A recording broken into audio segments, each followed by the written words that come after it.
What's up, motherfuckers? It's your boy Comics on the Edge. Welcome back to the low grades.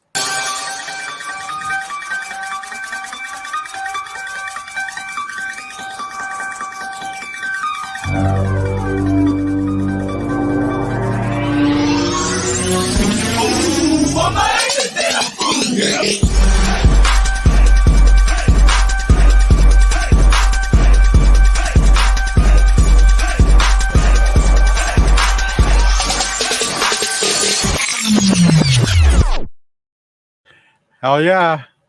That's what I'm talking about. That was fun. It's always That was. Well, it's just going to go uphill from here because, 11 minutes. Oh, it says 14, but I say 11. I say 11 10. minutes. Yeah, I mean, you can't rush goodness. You know what I mean? It's something that you got to take time with. And, if you got to go, if you got to, drop some shit before the show, then it's all good. It's like a cake when you put it in the oven. You don't rush it because then it's nasty and soggy and nobody eats that. Like a souffle, right? You want a low grade, fluffy, nice melt in your mouth cake. And here we are, ready to serve you all. Happy Fridays. I mean, more than others, but as you can see, it is just two people today. 3. I'm just. I'm like, am I counting right? What the fuck? So it's two people today. We got me and J2 here. Yo. Fucking James, pulling his fucking hood rat shit and doing other shit other than this. I just hope he orders the steak medium rare. Okay. Order the steak medium rare. Our buddy is out having a good time eating the steak. We love you, bro. Yeah, man. Save a slice for me. I like to suck the fat. Yeah. So I mean, today I guess is his niece's birthday, and he, I think for a birthday present, he's letting her dictate his day. So. Dude. That and part of that is not being on the low grades. So I told him send her a FaceTime message. Like it's like you're there, like it's the same. But exactly. Sometimes family is important, as I would know. So yeah, hell yeah. Welcome everybody. So they are going to a steakhouse, and hopefully they serve hot dogs there because if I know James, he'll order a hot dog over a steak. So. We'll see. Can I get that steak medium rare with some chopped glizzy on top with a layer of glizzy? And truffle glizzy. Oh, man. All right. Let's say what's up to the chat real quick.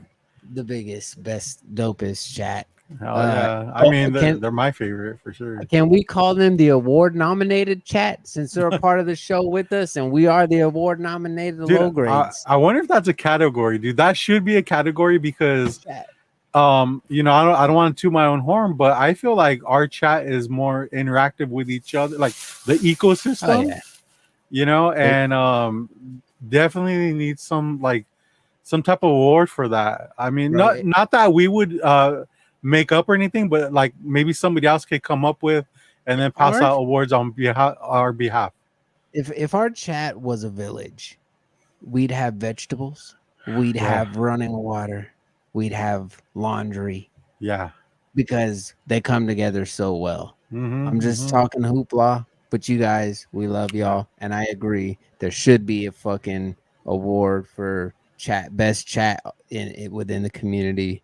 Because nobody gets down like ours. Yeah, we're not just like saying that. It's you all know we get down hard in this show. So the chat is involved too. So by the way, the link is attached, pinned up here. If you want to join us, then fucking if you want to just kick it for even if it's for like 3 minutes, that's cool. Just like Psychotron that other day. I was about to say, can I give a shout out to Sigotron? I've actually been thinking about him a lot this week because Chito Vera is fighting this Saturday, and he did mention that his bird is named after his favorite fighter, Chito Vera. So Yeah. shout out to Sickotron. Thanks for Shout hanging out. and watching with us, bro. Oh Thanks yeah, for dude. joining with last time too. That was cool. Yeah, man. So yeah, like I said, the link is pinned up. If you want to join, go ahead. Let's say what to the chat real quick. We got Who's hanging Matt. with us? Remember Hey Matt? Matt. Yeah, hey y'all. Oh, hold That on, was let me get fun, dude. my Matt voice. Hey y'all, I'm at work, so I can't participate tonight. But wanted to ask, what are your favorite movie posters you have displayed? Do you have any cool ones you just don't have room to display? That's a nice question. I really like that question. Shout out to Matt for hanging with us. I Producer mean, Matt last yeah. week. If you like, we could answer that real quick. Me personally, I don't do movie posters. I do concert posters. Okay, so right now I'm looking at one huge Bane poster. It says Bane, and then like there's like writing all over the damn place, and they're actually lyrics for every Bane song ever written or put on album or whatever. And then there's two terror posters of Scott Vogel just fucking tearing shit up. So that's my shit. If I put up any posters, that's what it is. And then I got my Adam Hughes posters up here. I mean, come on, man. Like, What else do you need? yeah. Sounds like an ultimate bachelor pad. Well, bachelor and bachelorette pad. Shout out to Okay. shout out to the missus. Hell yeah. What about I you, man? have as he mentioned as well, I have a Candyman poster up. I like that movie. It was fun. The Spider-Man Across the Spider-Verse movie poster I haven't hung yet. I have a Joker poster from The Dark Knight, and then I have about 30 or 40 movie posters over there that they're just rolled up. I haven't put them up. Everything from Mortal Kombat to Cruella to The Conjuring 2 to The Night House, Conjuring 3. How many walls do you have, bro? Shit. Jesus Christ. 1, 2, and a quarter, but these walls are already covered. Oh, the back wall, Michael Jordan poster, some concert posters. I have Cannibal Corpse when I went and saw them, and it's signed by the band. And I'm always that like shoot myself in the foot. Like I'm always like, fuck, I should have got the wall flag. Like when I saw Kublai Khan, they had a wall flag. I'm like, fuck, I should have got it.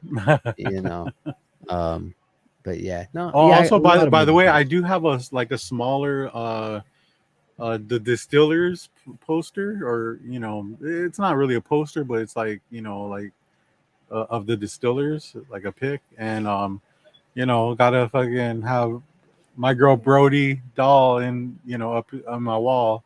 So yeah, my wife's getting jealous already. Nobody cares. Shout out to the missus. Shout out to the lady comics on the edge. We see you. We care about you. All right. Oh, dude, like we got Ross in the house. Shout out to the brother Ross. What's up, dude? Turn that prison shit off, homie. Dude, if you know, you know, right? Like, dude, that's a blast from the past right there, dude. One of our favorite Instagram channels. That he trademarked that shit, dude. I mean, what do you want me to say? Never forget, right, Ross? Never forget. Bro, never forget. Thanks for dropping in, bro. We love you, bro. And dude, that's awesome, man. That was awesome. That shit. We got Phil's Treehouse. What up, Phil? It's good to see you, man. Oh, Pop. I catch his fucking show on Sundays. It's a fun one. Hell yeah, dude. We got K-pop in the house. Hey, Katie, what's up? Sport. I just watched her show yesterday. She had an artist or somebody doing a Kickstarter, so that was pretty cool. She was live earlier. I popped in for a few just to say what's up. Oh, there you go. Alamo City. It's 9 minutes late, and they're still late. You know, Einstein said time was irrelevant. I got that from a movie. We got SD Key Collector. What up, Key Collector? Hey, speaking of awards, I found out that my mustache was nominated, and I don't have it anymore. So I've been Oh, growing. I started growing it back out, just in thinking case, maybe. huh? Yeah. Hey, in the case that I don't, that's cool. Very I cool, and mean, like, let's say if you thank you win to and you whoever did accept the that, dude. award and you don't have one anymore, that's kind of Right? like Just run the uh, clips. It'll give it's a them a little reason to go cringe, watch bro. the rewinds. Just go Yeah. watch the rewinds. All right. We got Steve, hip hop. Hey, what's up, dude? Low What's up, bro? grades for Hey, man, life. the Happy link's there. Friday, everyone, dude. Jump Love in, Steve, bro. bro. Come Yeah, if hang you out. want to jump in and hang out, let's do it. Got Glenn, The governor. 2K12. What's up, dude? Glenn, jump on, man. Don't be scared. Come hang out. Governor, bring the crumpets and the tea. Glenn isn't scared. The Glenn's Uh, never scared. Melanin and Such a boss. manga. Manga. Manga? I don't know. Manga? Like, It's manga. there's I'm people just that say fucking. mango and mongo. What do you say? Mango? Mongo. That's what I say. Mango. My wife tries to correct me. I'm like, no, we've always called it a Okay, what mongo. do you say? Fanta or Fanta? Fanta. Fanta, bro. No, dude, that's Yeah. Tex-Mex right there. What the fuck? I've Okay, never. okay, okay. All right. Man, you're. What do you I'm say? right here right with you right now. Tomato or tomato? Nobody says tomato. Are you Oh, crazy? okay. I'm just making sure. Anyways, that's Inja and Sheena. What's up? What? It's Shout out to either the one of them. ladies. Yeah. Comics by the Bay. What's up? Yo, what's up, man? Hey, bro. Come hang out. Join. Click the link. Come on. Take a Yeah, shot. click the link. You won't. We got Rude Blunt. What's up, Ruben? What up, Rude? It's good to see He you, brother. says weed for sure. I don't know what that means. I'm I not know sure what that exactly what means. that means. We're gonna smoke a doobie, play some Sacred Souls, and Oh just shit. He got drift you on that away. Sacred Souls kick, huh? Bro, he's the reason I got to go see. Well, he's the reason I saw them live. He's the one Oh who pointed out to me they were coming to Austin and suggested it, and I yeah. never looked back since. Shit. Neighbor to the north, what's up? What up, man? It's your I'm neighbor to later the than the south low and west. grays. Hell yeah. See, we're not late, y'all. Neighbor Yeah. to the north is what? Come on, Yeah, man. Hey, if you want to jump on, the link's up there, dude. So please Wesley, do. dude. What's up, Wesley? West, jump on too. All Dude, of y'all. he's Let's get a party going. have you seen those shows he's been going to? They're like fucking stadium shows and Bro, I don't ever have to go to a concert again. I can just go to his page. where you going? Going to football game. Oh, okay. I think what his most I recent approve. one was Lona Shore and like yee! One more time, repeat it. It's already left. Let's see what else. Man, everyone's just chatting it up. This is great though. I Love love it. it. I love it. Warren Shout out to the Smith West. says, "What's up to Glenn and Glenn only?" Shout out to Warren Smith. All right, we're caught up, man. Finally, Welcome to the show. Thank you guys for hanging out with us like you always do every Friday. That's Robert. I'm J2. Yeah. uh, Hey man, I've been sharing some fun news on in the Instagram stories. For one, like Mattel is about to drop some Street Sharks again. yeah, People are very excited I for saw that. I'm that. excited for that. Did you ever have any Street Sharks, or was that above? Like, were you over the age cusp when it came? Like, did you Um, age out of toys when the Street Sharks came out, or were you like, yo, I'll pick one or two up? I've never had a Street Shark ever. But I did watch the shows. They were pretty interesting. Sharks on rollerblades. Uh, but like that's all I really did was watch the cartoons. Yeah, I don't even think I realized that there was like toys that came with that. toys were Um, dope, man. did you They own looked. any? I'm sure I did. I don't remember the names. I'm sure they were sharks from the street. Mm-hmm. I do remember the killer whale one. It was Mm-hmm. kind of cool. He had a real bumpy tongue. Like his action figure, his big old tongue was out and it had like bumps all over it. Oh yeah, But I like Venom, but like but killer whale. more stimulating in a way. Yes, it was, All right. seemed more powerful Okay. at the time. All right. Yeah, but Street Did you have Sharks to with spit on it or no? huh? Well, never mind. I just went there, but never Maggie mind. Gyllenhaal is going to direct a Bride of Frankenstein movie that's going straight to Netflix. Uh It huh. says to be starring Christian Bell and Bill Skarsgård. Hey, Interesting to me. Wes is there with me. Just gotta say that real quick. Like, He knows um, what's up. Maggie Gyllenhaal is set to direct this Netflix, straight to Netflix movie. You Straight to know, Netflix. only on Netflix, I guess. Yeah, All right. It's right. not going to be in the theaters. Yeah, exclusively for Okay. Netflix. Rude says he still has some Street Sharks. That's cool. Yeah, man. I'm hoping it's a good movie. I didn't know who Maggie Gyllenhaal was until shout out to my buddy Wednesday Phil. My buddy Wednesday Phil told me, "Oh yeah, dude, she was Rachel," and I think it was Batman Begins or maybe The Dark Knight, one of the others. No, The Dark Knight, I believe it was. Mm-hmm. That's when it instantly hit me. Uh, Christian Bell and Bill Skarsgård are already set to play in it. Who's gonna play who? I'd imagine that Christian Bell. I don't know.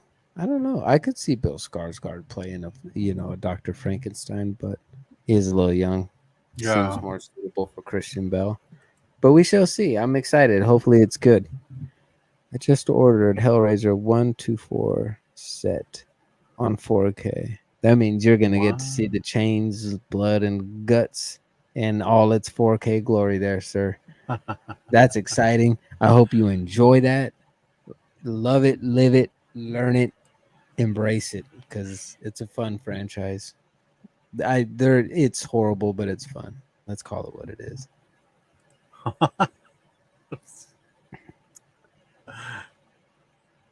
No, just sitting here talking. It says look like weekend at Bernie's. um, Nice. Cali Comics, what's up? Cali. I haven't seen Weekend at Bernie's in such a long time. I See where the I guy he's haven't like dancing and shit, right? I haven't watched it either, but I did hear like a podcast talk about it, and they were saying it's still held up. I imagine it You does. know, Yeah. like there was a part two. Like, how do you have a part two of a dead dude? You know, Right. Right. that's I don't crazy. know. A dead dancing dude at that. Yeah. Um, that's Frankenstein and Bill as the monster. Hmm? We'll see. Very, very well could be. I mean, I don't know how credit like Maggie Gyllenhaal. She's normally like an actress and stuff. I don't know about Correct. like her. She's producing it, right? Directing it. Directing. Yeah, I don't know, dude. That would be kind of interesting to see how that pans out. There's definitely Hope good it's actors good. on it. Yeah, definitely. I mean, and not all Netflix movies are bad. So there's some Netflix movies I enjoyed. Yeah, Mm. straight to Yeah, Netflix though. I mean, straight to Netflix. Straight, straight there. Only sometimes on that's not a Netflix. good thing, you know. I feel like the movie Talk to Me should have been an at-home release. Mm, I mean, as well as in the theater, sure, just to double up whatever money you can, but I think it would have done just fine uh at the house, yeah. at the casa, at the casita. Hey, check it out. I made a new banner.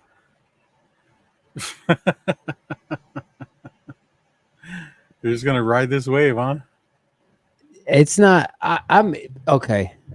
When's the last time you've been nominated for an award, Robert? Never actually. See what I'm saying? Yeah, now I do. Now I see it. It's Okay. it's something I, special. it is, considering the fact that you didn't do it, I didn't do it, and James didn't. Our friends did it. Yeah.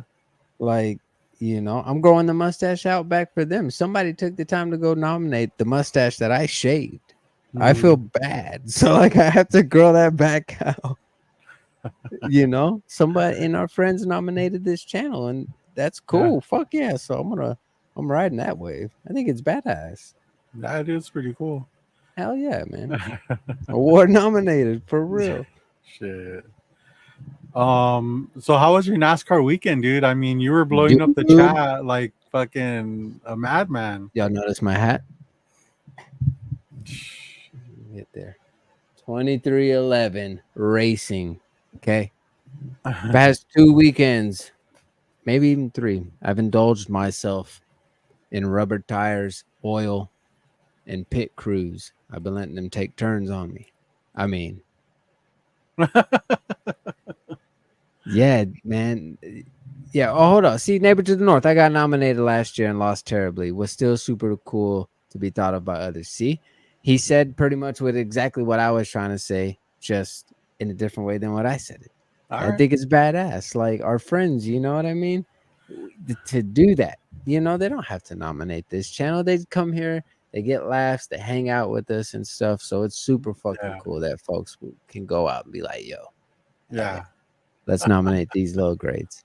Let's put them on the fucking map, globally known, award nominated.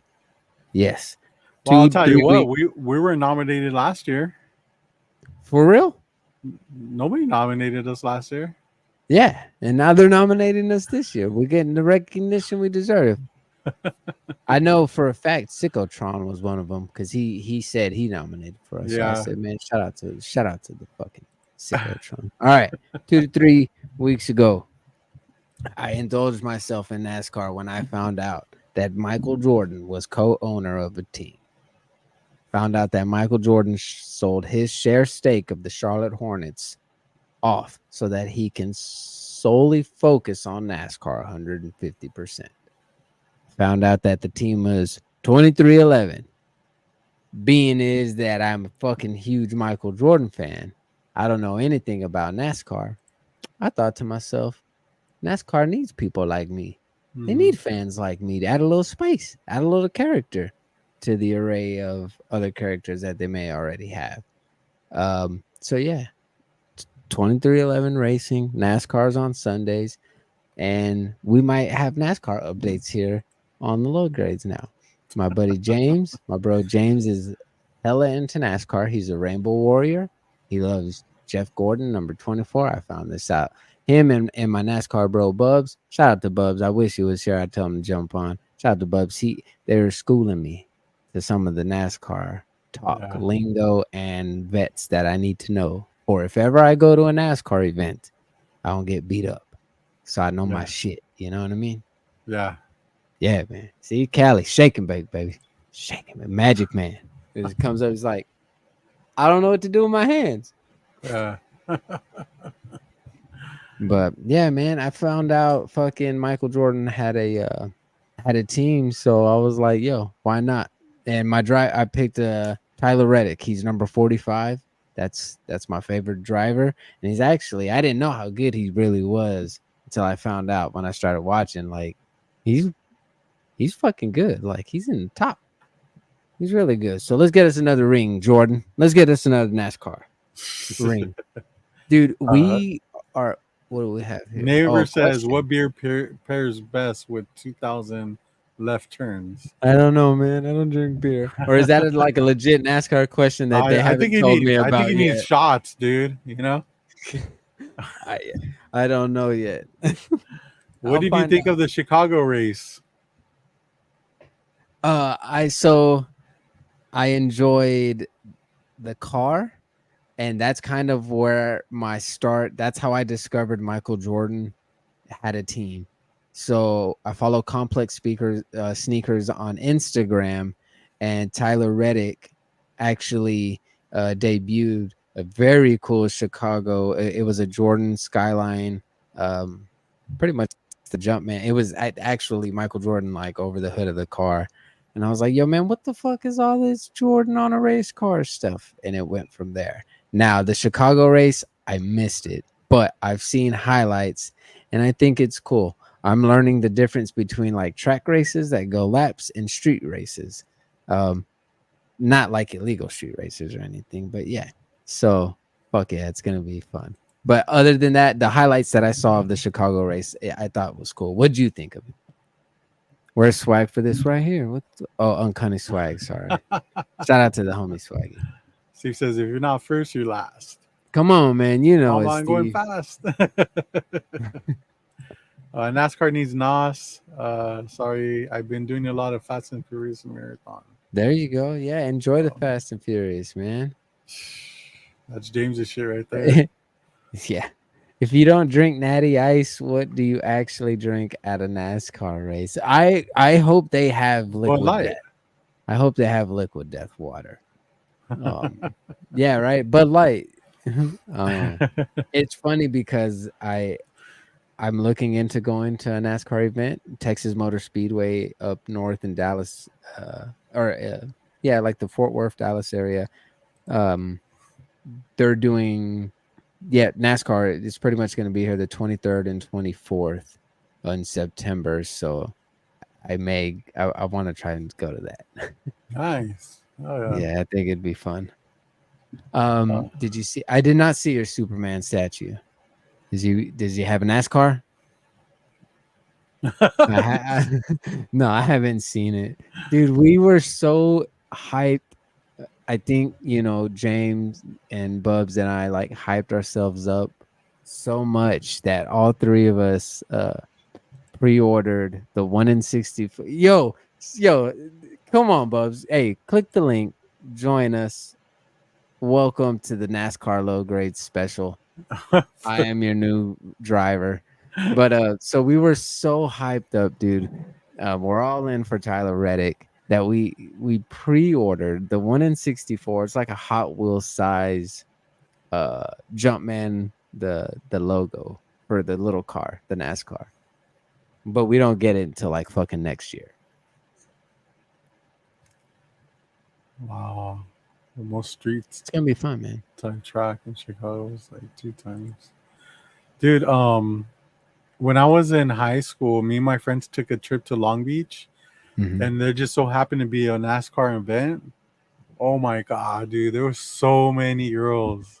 Like, I mean, just as a high school student, it was like amazing to look at because we didn't know what the fuck was going on until like the race had started, and you just hear engines everywhere. It's You know, it's been so fun. Like I get very excited. Myself, James, and Bubs, we have our NASCAR chat now called the Chronicles of Reddick. Is our What do you laugh, bro? Come on, man. The Chronicles of Reddick, okay? not And like that's probably like James's 40-second chat. Like yeah. he's in so many chats, dude. It's Shout out to Guy insane. Forge, man. Shout out to the What's up, Comic guy? Forge in the building, who's been posting wonderful, beautiful pictures of him and his family hanging out, making memories. Keep doing it, dude. It's good to see you. Thanks for stopping Yeah, if I could recommend you not being so close to the camera, because like by. just kind of get that like that wide range, bro. You know what I mean? Like it's like, dude, Guy Forge takes up like 75%, and then like you see his wife in the corner somewhere, or his kid, But yeah, dude, we do enjoy your fucking Instagram, bro. It's awesome. It's cool, man. Seeing everybody just, live life, step away from like it's always, YouTube, collect YouTube. But, Yeah, just to kind of just, get back to the family, see who they are outside of just what we see within the square and shit. yeah. I He needs like more it. glizzy pics too. Yes, extra chili, no onions. Yeah, man. Uh, But man, NASCAR has been fun. It's been cool watching with James and Bubs. They've been teaching me a lot of stuff and nice things. And yeah, man, it's been awesome. I guess because I also don't know shit about it, so learning something new, coming into something new. But hey, I'm repping 2311 Racing. All of you fucks can get it. Okay, our sponsors are DoorDash, McDonald's, and Toyota. I don't want to see anything else on the slow grade show. What kind of hat do you got on, Robert? It's a Toyota hat. Oh, it's Riding okay. out. That passes. That passes. He gets the pass. uh, Unofficial sponsor. Ruben says, I went to a NASCAR event way back in the day in Fontana, and my favorite part was seeing King Taco and the IE before they were only in LA. That's magic, dude. I mean, I don't know that's what the King Taco is. What's that? so King Taco is what it sounds like. It's a taco, Taco King. Mexican restaurant where like fast food, they make tacos, burritos, and all that. So what he's saying is, it was on it because he lived in the IE. It wasn't Yeah. always out there. King Taco is like a LA staple, So, Oh, okay. so when he went to the Fontana races, they would take a truck out there, a King Taco truck, and sell tacos and burritos out there, Yeah. and he would enjoy that. So, Did it slow any of the racers down? Because they eat so much, and then they get into the car to try to race. yeah, And yeah. But maybe when they fart, the gases kind of that's the like take nos. them farther. Yeah. Okay, I like that. Hell yeah, I like that. Glenn says, check your IG. I just sent nudes. All right. I'll get my phone in just a second. I don't have my phone on me at the moment. Glenster, give me a We got moment. Rob's Fat Stacks Comics. What's up, What man? up, Rob? Swinging by to smash the like button while queuing up to board a plane. Dude, this guy's everywhere, huh? Have Hey, a great Final evening. Destination. Gonna catch everyone. Thank you so much, man. Thanks for that. Steve knows what's up with King Taco. I bet the glizzies are legit at a NASCAR race. Nah, doubt it. No, I'll find out if I go in September. I'm that excited. Like I'm really looking at it, man. You can camp there and stuff. You can do so much wonderful, cool things at the NASCAR. You can get real close and see if you can get like specks of rubber to smack you across the face as the tires are going, running by. Dude, I've been hyped as fuck, bro. I can't wait. So there's the qualifying race tomorrow, and then the actual race, NASCAR race, is on Sunday. And I can't wait. I'm so fucking excited, But I love the sopes and salsa verde. Sopes are good, dude. Oh yeah. Not gonna lie. Guy says, yo, best way to enjoy NASCAR. We stayed on the field on a tour bus. Hey, fuck Look at that. Damn. I got you, man. Oh yeah, I got you. That's funny. Mullets. Being from LA, moving to the IE. I only got King Taco with my pops when we go back. Well, that's good, man, that you can still. But now that you're an adult, you can fucking just, like, okay, I'm not gonna lie, dude. King Taco is not the best. It is an alley staple, but I feel like they don't use the best meat, because you'll get some of that cartilage in there, and like it's rough protein. patches. That's extra protein. Yeah, but when you're paying $9, I mean $9 for, well, at the time it was like 9. It's probably like $16 to $18 for a burrito, and you're getting cartilage. Like, come on, man. Nah. He said he did it for the weekend. Shit was crazy. We had hot passes, so we were in the pits during the race. Yeah, man. See, I've been hearing about that. Like, you can go into the pits and you can take pictures with the cars. Like, come on, man. I just want to take a picture with the Jordan car. Like, how cool. Ask him, can I drive it one time or something? Got Pocan Joe in the house. Shout out to the Pocan. What's up, man? Thanks for hanging and banging with us. Here's my brother. I knew he'd pop in because we're talking about King Taco. I'll pay for all the cartilage. See? He knows what's up, dude.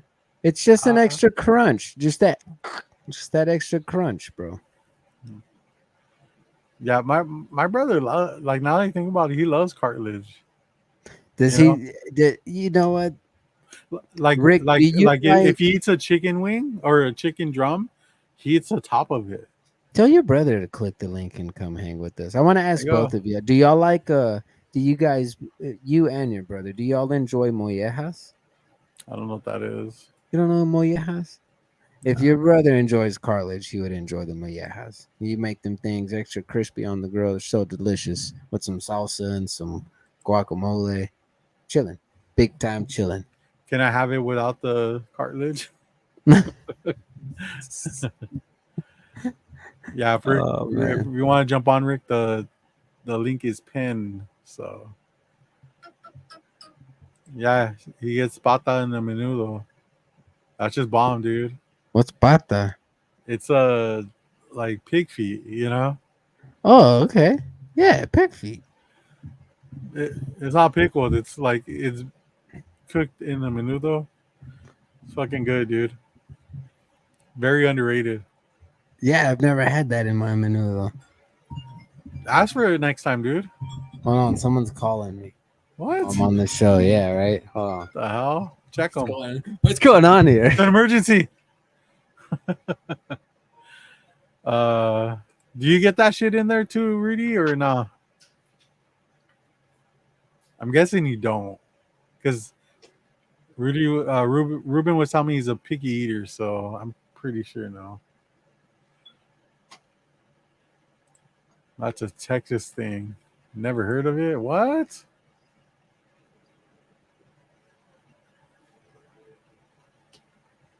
Oh, what he was talking about earlier. Yeah, I don't know what that is. I don't know. Like cartilage? Like a cartilage taco. That's what it sounds like. I'm not, I like I like good meat, not fucking leftover stuff that people just throw away.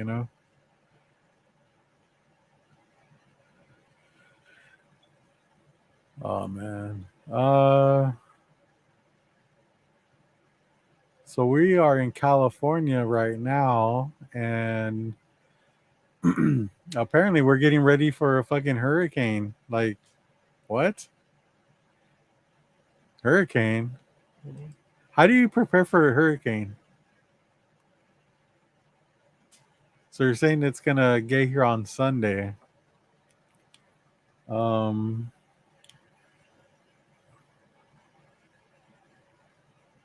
I don't eat menudo or pozole. What? That's crazy. Oh yeah. Global warming, maybe. Maybe.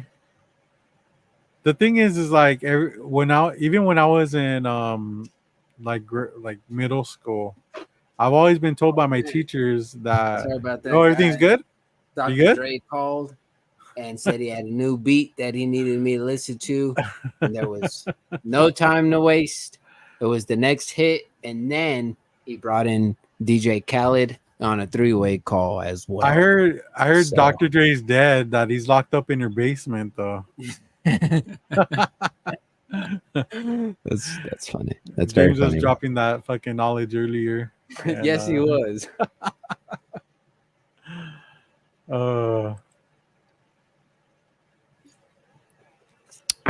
Speaking of dropping knowledge, we got someone hanging out in our basement. Let me bring in a special guest who loves to get the engines roaring, who makes sure the oil is always clean, ready to fucking rock and roll when we take over and win all of the championships. My guy, y'all's brother, our family member, Mr. Bubs Comics. Thank you for joining. What's going what's up, on? Bubs? Hey. Been checking dipsticks for years. Absolutely. Yo, what's up, JD? Thanks What for up? What up, stopping JD? by, bro. He was on the show last week. So Bubs, let me get this right. Yeah. So you destroy a chat and then you join a NASCAR chat? I was, hey, if someone adds me to a chat, I destroyed every chat that I've ever created. Yeah. But I'm still in a bunch of chats. You had a chat with like 50 people. Yes. And the other day you just fucking destroyed it. Like, all right, guys, I'm over this shit. I nuked it. Yeah. Dude, people were starting to get heated. I was getting private messages. It wasn't good. Oh, really? Yeah. I didn't know that. I mean, Yeah. I didn't really like. I jump in every once in a while. I know a few of those guys, but it's just weird being thrown into a chat that you don't of people you don't even know about, and then like for whatever reason you're not even active in that your own chat. Dude, I can't be as active as they are. Like, if you got 50, I had 54 people in that chat. Yeah, like that it was chat impossible was- to be like liking every single thing that got thrown. People were talking to each other. They weren't really talking to me. It was crazy. And then It was crazy. there was a lot of people like after like day 2 that were like, "Hey, where the fuck is Bubs? Like where is he? Like he's Dude, not I sleep participating." sometimes and I work sometimes. It's like it's an unrealistic expectation for me to be like, yes, haha, well said all day. Yeah, it was funny watching. Like there were some people getting a little testy in there. Oh yeah, it was. People I was like, people oh were shit. leaving, and I was like, "Oh, okay, somebody got mad." Yeah, I just stuck around for fun. We got it was comic all bed right. in It the was a house. fun What's up? experiment. Look, I like everybody What up, right where Vic? they're at. I love everybody where they're at. Everybody in that chat, I got love for, and I liked them right where they're at. And it was too much to expect everyone else to like each other as much as I like them individually. And then you get a few of them with a little bit of hair in their nuts together, and they really started giving it to other people. And then there was a little bit of hateful stuff going on where people didn't like each other, and I didn't really consider that. I was like, hey, y'all can get along for a minute, right? But then, start going after other people, and I was like, all right, now y'all got to quit that. And then once it got a little political, that's when people started leaving because, I mean, you can't do politics, you can't do religion. You got to know that. Not in mixed company, where a bunch of different people. Southpaw Brad, what's up? What's up, Brad? Can't be doing that. So, it reminds me of like old school, like the Comic Fiend Club, where it was just kind of like, not everyone's gonna get along, but somehow like you reach like almost a compromise, where, but there was no compromising in that fucking room, dude. It was a lot of just very opinionated people and different opinions. I just read I had so much fun just reading. I would read and laugh. I'd pop in when there was like 50 plus messages to read, and I could sit there while I'm taking a poop, just scroll and laugh and laugh. I think the only thing I did in there, I put the middle finger emoji. Yeah. We got Diggs ETW7 in the house, straight from Twitch. What is up, man? I will say shout out to that avatar. Shout out to Trayvon Diggs, Dallas Cowboys. Let's go. You know the business. Shout out to Twitch. Thanks for watching. Hey, you should watch NASCAR if you're into that kind of stuff too. Michael Jordan owns the team. I mean, you don't have to, but you can if you want to. But you should. Smell that rubber. If you do, hit up J2. He'll send you a link for a side chat. So yeah, and that's what's and James created the chat, and then next thing you know, I see Chronicles of Reddick and then the Jordan logo, and I was just like, yeah, the name, because Bubs came up with the name. Dude, we were almost up until like 5 in the fucking morning, at least 4:30 in the morning. That's what it was on my time when I created the stream for this link we're doing now. I did that once we got off. Oh, okay. And it was pure NASCAR talk. It was fun. That's crazy, dude. It was a lot of fun. And it was crazy because I was like, I haven't thought about NASCAR at all in years. Like, not even thought about watching a race again in now years. You're back, huh? I'm all back all the way. You got to see. Yeah. You'll be seeing pictures on Sunday. I got my Tyler Reddick shirt in today. Let's go. It's supposed it wasn't supposed to come till Monday, and it dropped today. That's a sign. I haven't tried it on yet, so I'm. That's a sign, dude. It was like, you know what, Bubs?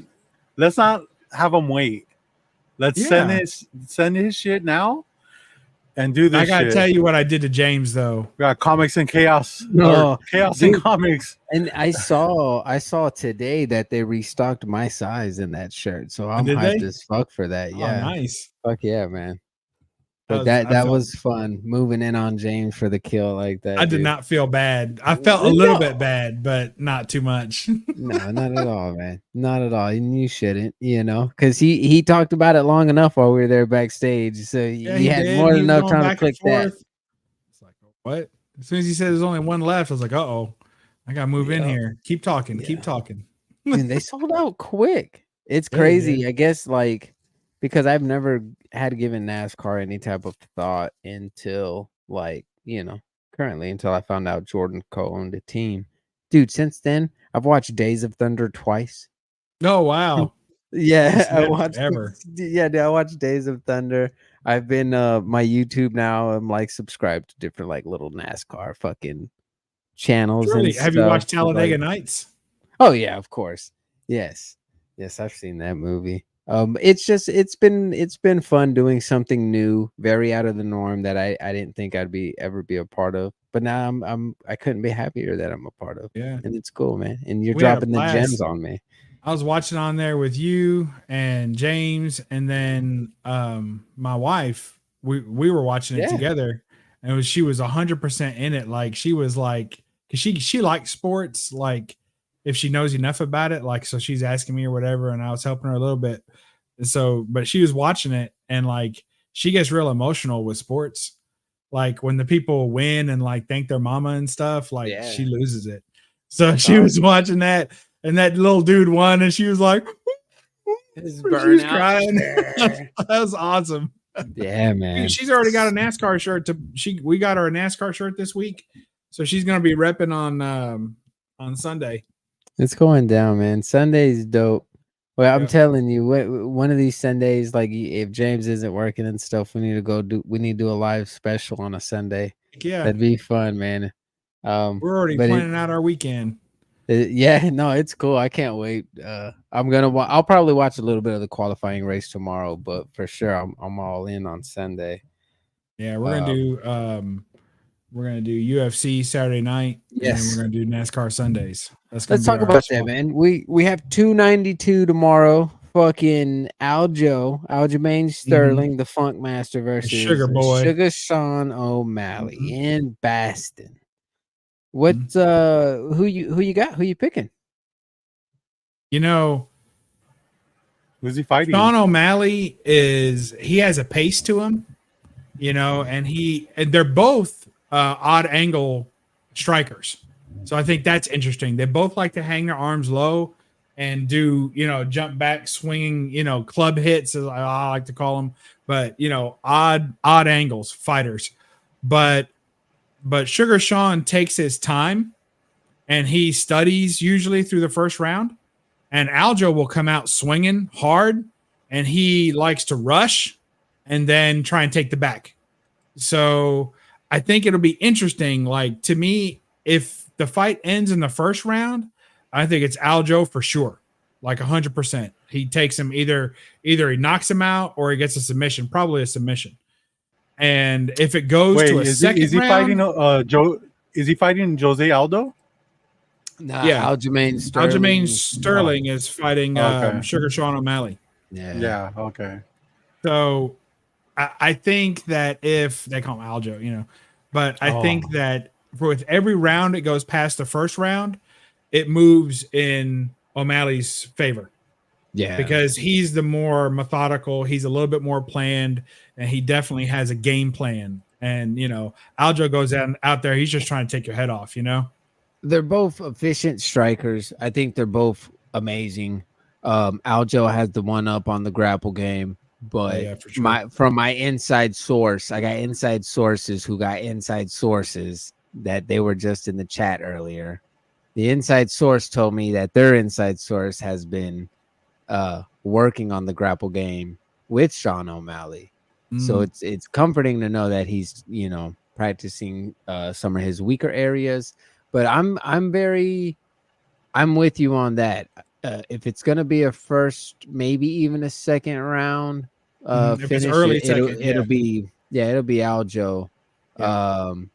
For whatever reason, unless Sugar catches him. Which he very well could. I mean, he could. He's an electrifying fighter. He just seems so much more composed. I was watching the presser and everything for all of this leading up to the fight, and Sean O'Malley just seems very, very composed, relaxed, comfortable, as opposed to Aljo's been really like over the top with it, which I'm not used to seeing that, I guess. So Yeah. I don't know. I just that overexcitement could also lead to his demise. It's Meaning gonna be Aljo. it's gonna be a good fight no matter what, because Dude, they're the both whole a little bit card is- mouthy too. Yeah. You know, so that's always I always like when somebody's got to shut up. And I think if it goes to the cards, Sugar got handed a victory last time. Like he didn't deserve that.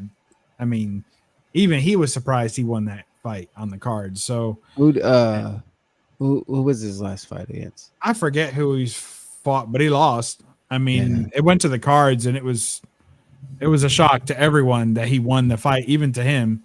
The whole that whole fight card is stacked. The co-main event, there's a cool chick fight on the co-main event for the belt. Who is it on the girl fight? Zhang It's a title fight versus who I call Alex Pereira. If Alex Pereira was a chick, Is that Lemos? Fuck, is it Lemos? I don't know. I'm bringing it up right now. Zhang and someone else. Chito Vera's on the Amanda fight Lemos, card. Yeah, there you go. Yeah. for strawweight title fight. Oh yeah, Wei Li Shang. Yeah, she's man. badass.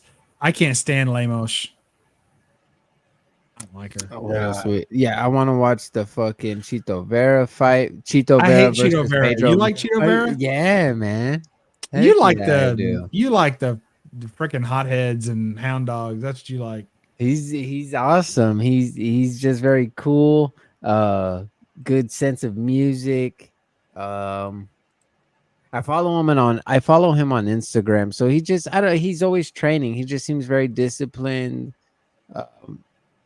He likes to smoke. I don't know. I just like him. Yeah, I just vibe with him. I rock with him. I hope he wins. He's going against win. Pedro Munez. It should he's be gonna roll over Munoz. No, we ain't worried about that. Look at that, Chris Weidman. Yeah, man. Like it's is his leg back in one piece? Yeah, Didn't he snap his that leg in happened a long half? time ago, right? Yeah, I guess so. But wasn't it the guy that then hit him and broke his leg too? Yeah, that was Anderson Silva. That's right. Oh man, that was rough. So watch that live. You're asking about O'Malley. He last fought Peter Yan. His loss was, Peter Yan. Peter Yan. Split decision. He won. Look at that. He had a no contest to Pedro Munez. If fucking Chito Vera drops Pedro Munez and Sean O'Malley drops Aljo Sterling, that needs to be set up quick. Yeah, Sean O'Malley versus Chito Vera. Like that is the next fight that I think like it would be so fucking good, dude. Yeah. So good.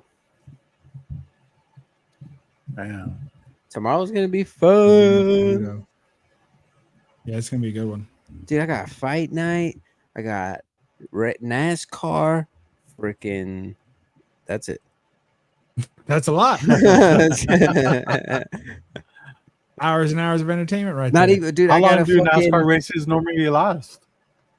2.5 hours or so, maybe 3 with all the commentary and crap. Dude, I gotta drop off the old lady at the airport again. She's like, "Hey, son, you want to Uber me to the airport?" She calls you son? 5 a.m. Heck yeah, she calls me son, bro. Because I like one. That's weird, dude. What's weird? She's my mom. Why is it weird that she calls me son? No, because you call her old lady. Normally, that's what you call your wife or girlfriend. No. He said the old lady, not my old lady. Yeah. If he had said my old lady, that's his wife. If he said old lady, that's just the old lady he's got to take somewhere. So we got an airport trek in the morning, and then NASCAR, the qualifying race. I gotta watch all the guys try to make it in. But yeah, hey, UFC 292, that'll be dope. Yo, did y'all see the announcement? Adesanya versus Sean Strickland. Oh, really? Is that his next fight? Yeah. Strickland really. It was kind of it was very surprising, but then seeing that Whitaker lost his most previous fight and Strickland is actually won, I think, his last 2 or 3 fights, it started to make more sense after that. I guess so. No. But I just don't think that's a bro, matchup Adesanya is help gonna do Strickland him at in. all. Yeah, no, not at all. Not against the goat. That's a Come quick on, fight. man. But I mean, Adesanya was dominating until he had that Brazilian guy show up from his past and took his belt for a day. No, he can't still dominant. Yeah, for a day, right? Yeah. He just wanted to borrow it for a He got little humbled bit. for a day. That was it. Let me hold on to this. We'll just keep it at my house. Yeah, you don't really need this. You've had it for a while. I'll give it back. UFC is doing a cool contest for fans to like pick the perfect fight card, and if Dana White likes your fight card, like he'll fly you out and you can sit in on matchmaking at the War Room and like get a bunch of tickets and all shit like that. But like, is that card gonna happen, or is it just Oh like? no, I don't think so. I just think Yeah, it's like, what would your perfect, matchups be? I guess sounded kind of fun though. Just if you were to win a contest like that. Yep. I'm sure all the contests in Vegas are super legit. Everybody has an equal chance of winning that. I know. That's so funny. Yeah. It's so funny. Where's James at tonight? Steaks. My man's eating a steak. His niece. It's his niece. Is it the birthday or?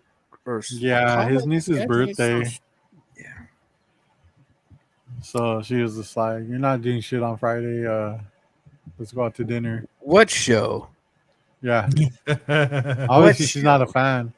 They came to Texas without going to Texas. He's at the Texas Roadhouse right now. I wish I could tell y'all which one he was exactly at, so if anyone was within region, they could just pop in and like put a camera in his face and live stream from there.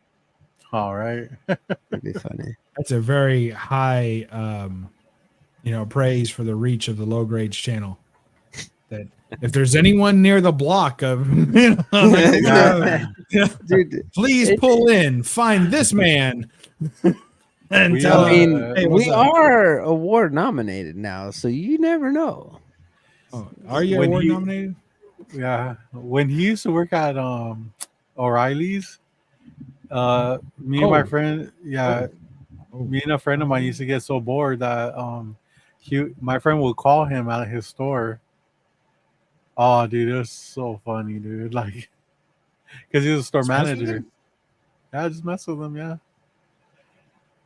So I bought a Cadillac converter from your store, and it fucking sucks. Like, I just start calling him and talking shit. It's funny though. He's a good sport about it. Hey, Did can you Phil- get NASCAR gear at O'Reilly's? Probably. That's probably where he got most of his collection.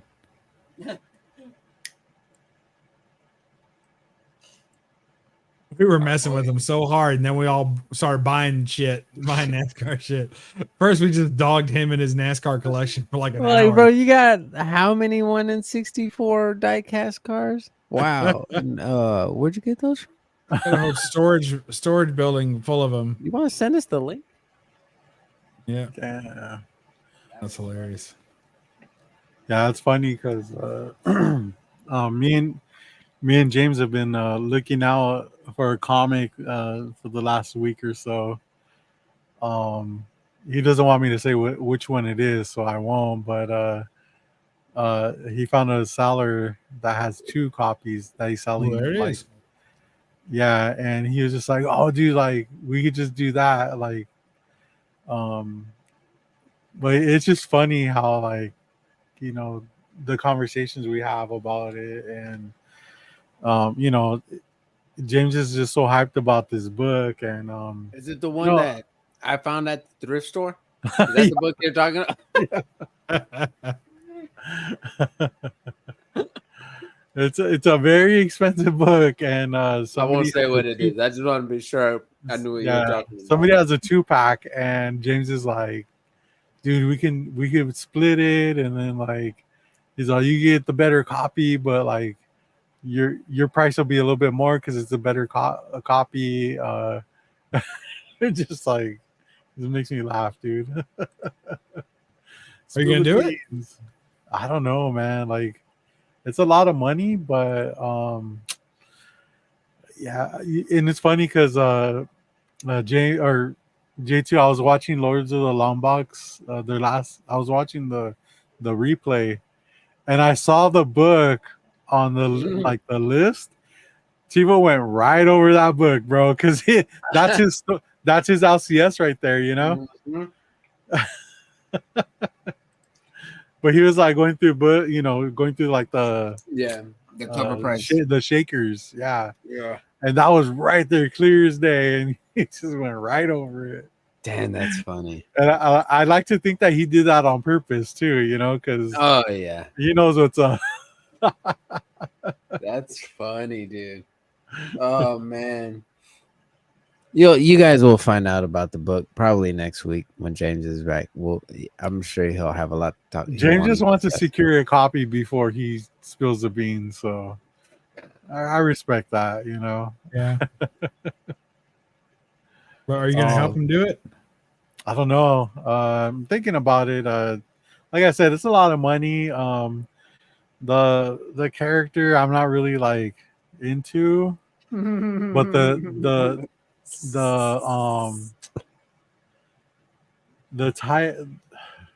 there's certain books I collect.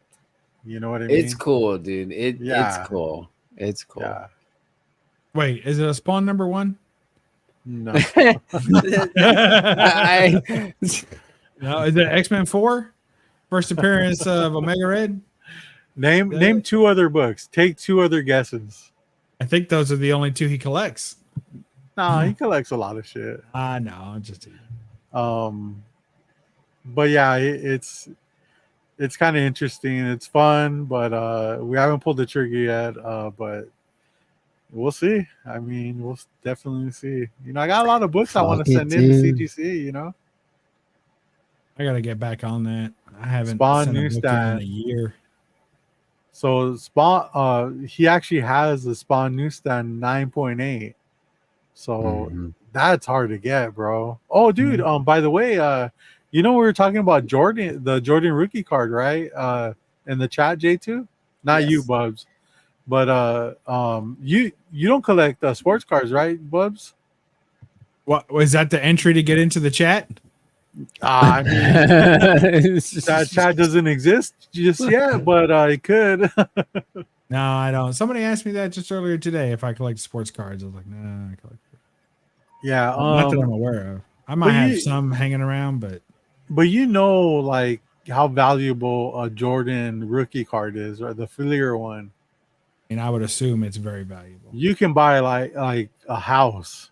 You know what I mean? But so I was watching. I was in a rabbit hole. I'm not even like a sports cards guy anymore. But I do think it's interesting that the Jordan rookie goes for a lot. Now it's to a point where there's kind of a lot of them out there, but so people are kind of pinpointing like what card is the best to get, like ever. So just that Jordan rookie card, you know what I mean? Like, yeah, people like me and J2 would settle for a 1.0. Fuck it, dude, a 0.5. Yeah. Yeah, fuck yeah. But or even not graded and just card that was used on a tire spoke or something Dude, like that. I've seen somebody had one on Instagram, like almost folded, almost like you see all the fold creases in the card and everything. The paint was pretty bad. It was wanting like $450 for it, and it's like even one like that, you know what I mean? If it's real, if it's authentic, that card is almost becoming unobtainable. It's crazy. It's wild. I got his baseball rookies. Yeah, I mean that's good. I have always thought that was a cool card. I was still collecting when that rookie came out, and I tried my hand a few times to get that, but I never really pulled one. And they were too expensive to for me to pay for them. Do you think it would be a cheaper route to buy the Jordan rookie card as a single, or run your luck, shoot the gamble, and buy a pack? Like, what's more expensive, buying the pack from that era and pulling a Jordan rookie? Either way, buying, you're gonna spend a lot, yeah. like a lot of money. You know what I mean? I wouldn't believe anybody selling a loose pack that could potentially have a Jordan in it. I wouldn't believe it. You can I buy would them assume graded and that they have certified. opened it somehow and checked somehow to see if it was in there. Whoa! Look at that. That is very true. Those wax packs, man. Yeah, I'd rather have an Olajuwon rookie from the same year. Same. Yeah, dude. Pass up on that Jordan. Damn, dude. All right, so there's two grading. Well, I'm gonna talk about two grading companies. I'm like I said, I'm not a sports car guy, but this is what I've learned from watching these YouTube videos. So Jordan rookie cards, if you send them to get graded, there's two companies. There's PSA and there's BCC or something. It's Beckett. Yeah. And Which is CBCS, you know that, right? Yeah. But at the time, or they bought CBCS. Yeah. So like now, one of the like rare Jordan rookies to get is a PS or it used to be a PSA 10, but now people are looking at they'll probably spend a lot more money on a Beckett graded graded 10, because if you look at the census for PSA, there's like a ton of them at 10s, but I think there's like only 19 or something like that. Very low population for Beckett, and apparently they have like harsher grading standards. When I talked to some of the vendors there at the card shows, because I picked their brains, more particularly the guy that when I took the picture of that Beckett 7.5, the Jordan rookie, I asked him from a vendor standpoint, would you like, what's better to have, the Jordan rookie in a PSA or Beckett? And he said PSA for like selling, but Beckett will always have the true collector value because of the harsher pinpoints, because of the harsher grade points. Yeah. I think it's cheaper to have your card graded with Beckett than it is PSA. Yeah. But my personal opinion, I think long-term Beckett is the way to go. Maybe I don't know. I want to say just from a grading standpoint, yeah, from a true collector standpoint, but when it comes to cards, yeah, Beckett. So yeah, like, and that's the thing is, people are looking for that Beckett 10 because there's so few of them. Like, they showed a video of a guy who sent in, I think, 30 copies, 30 Jordan rookie cards, hoping that one of them would get a 10. And none of them got a 10. Yeah. So I mean, just the fact that he owned, 30 plus copies of that rookie card, and he knows what he's doing. Obviously, sent them all in and didn't even get one. Yeah. I mean, but if he would have got one, I mean, he probably would have been set. I think so. Yeah.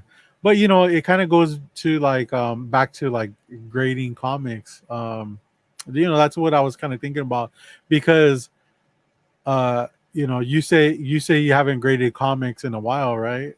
Like a year since I've sent anything in. Yeah. Really? Is there a reason for that, or? Yeah, because a year ago people were waiting for the books they sent in like 9-10 months prior to that, and I was like, wait a minute.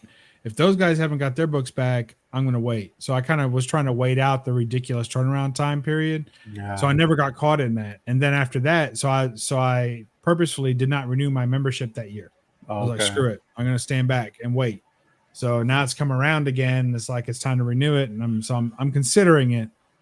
I'm considering renewing it again and starting back, because I think turnaround times are better. But it's hard because almost everybody that's grading is turning in modern books. And I probably would not send very many moderns, if any moderns at all, in to get graded. They're probably all going to be Golden Age books. So at that point, I'm still probably waiting longer than the average person anyway. Yeah. That's why. So neighbor kind of brings up a good point.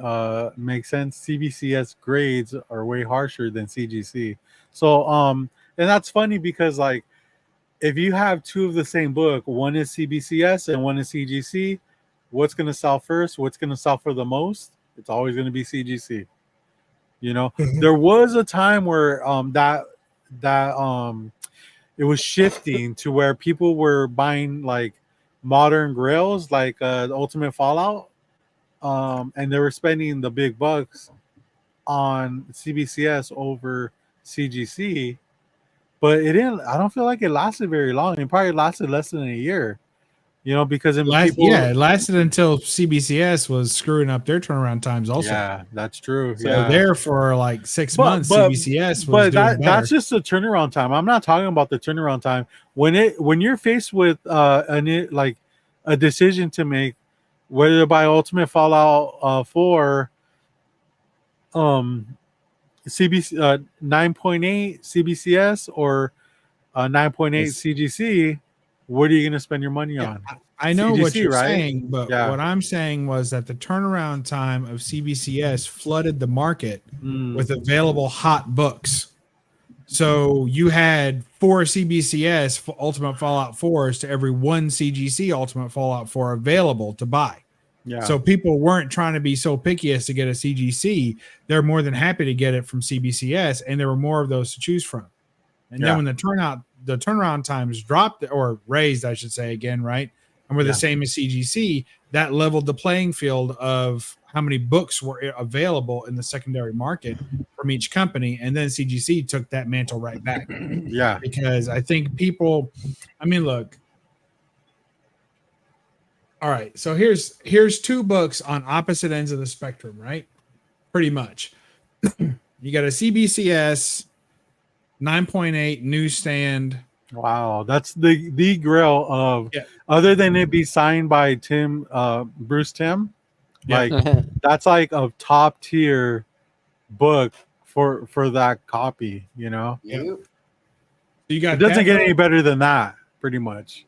And then you got the bottom of the line CGC here with a 1.0 Daredevil, right? Yeah. I mean, roached out, stains, old tape on the cover, you name it. And if I just hold them this far back, which one looks better? The Daredevil. You know what I mean? The Daredevil, the label means a lot. It just looks better. Yeah. You know, it's just a better looking case. It's a better presenting. It presents the book better. Yeah. You know. So neighbor does bring another good point. This is what I was leading up to also is get a 9.6 CBCS at a discount and crack it and send it to CGC. Probably most of the time you'll get a 9.8 because of the grading standards. You know what I mean? CGC is I don't think CGC has standards. I think they have I think that they are churning out turnaround times as fast as they can, churning these books out as fast as they can. If it's a modern book, I think they roll the dice on a 9.6, 9.8 and they let it go, or a 9.4 maybe. Every now and then there's somebody there who, didn't get laid this week and he's just stamping 8.5s all day. But there's no accountability to CGC. I think that they've completely ruined all of that side of their reputation. Yeah. You send in a book that should be a certain grade as far as as a grader, as a personal grader of your books, right? Not professional, of course, but you send it in and it doesn't get the same book that CGC you feel like would have even given it a year ago. It's just they're all over the board. Yeah. And then they also are no longer providing grading notes reasonably. It's hit and miss. You get them at all, and they stopped giving it for the higher grades completely. So, all right, it's got 1 or 2 defects or 3 or 4 defects. What are they? We're not going to bother to tell you. Well, if it was worth dropping the grade down from a 10 to a 9.8 to whatever, then it's worth mentioning what it was that did it. And to me, it would make more sense to easily notate one thing wrong with the book, two things wrong with the book, three things wrong with the book, than pumping out a 7.0 and having a list this long of all the things wrong with the book. Yeah. There's no sense in that, because a 7.0, there's usually 2 or 3 things that are knocking the grade down enough that it's already down to that level and they can't get above it. Yeah. So you don't need a laundry list of things wrong with the book. Once you notate a few things wrong with it, you know something's wrong with it enough to make it a 7 at best. But with the high grades, they're not even giving you graders notes. That's ridiculous. Yeah. I think that's ridiculous. Yeah.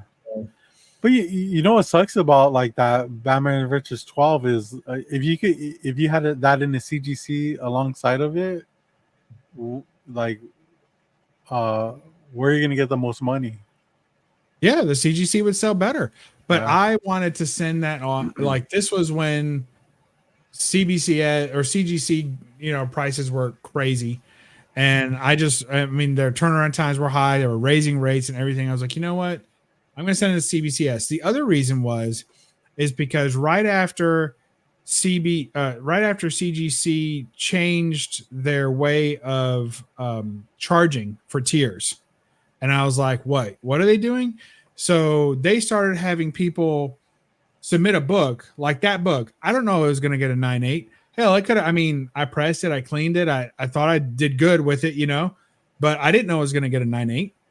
So I send it in, and let's say it gets a 9.2, right?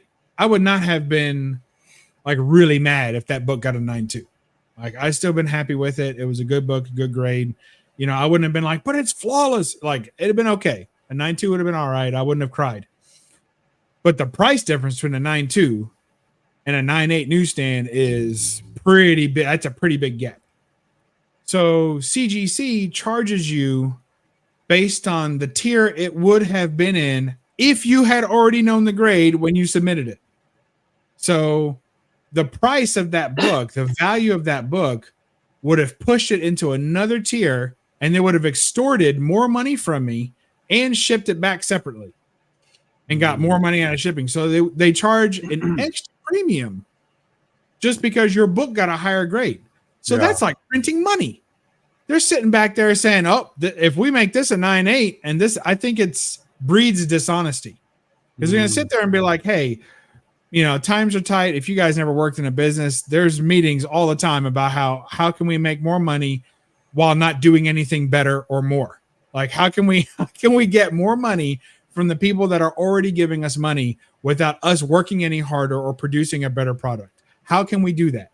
And that somebody came up with that idea about a year ago and was like, hey, I got an idea. If after we grade it, it comes back a higher grade, we just charge them more. They're going to be happy to get the grade. There's more money. We'll just charge them more. And that's what they started doing. And at that point, they lost my respect.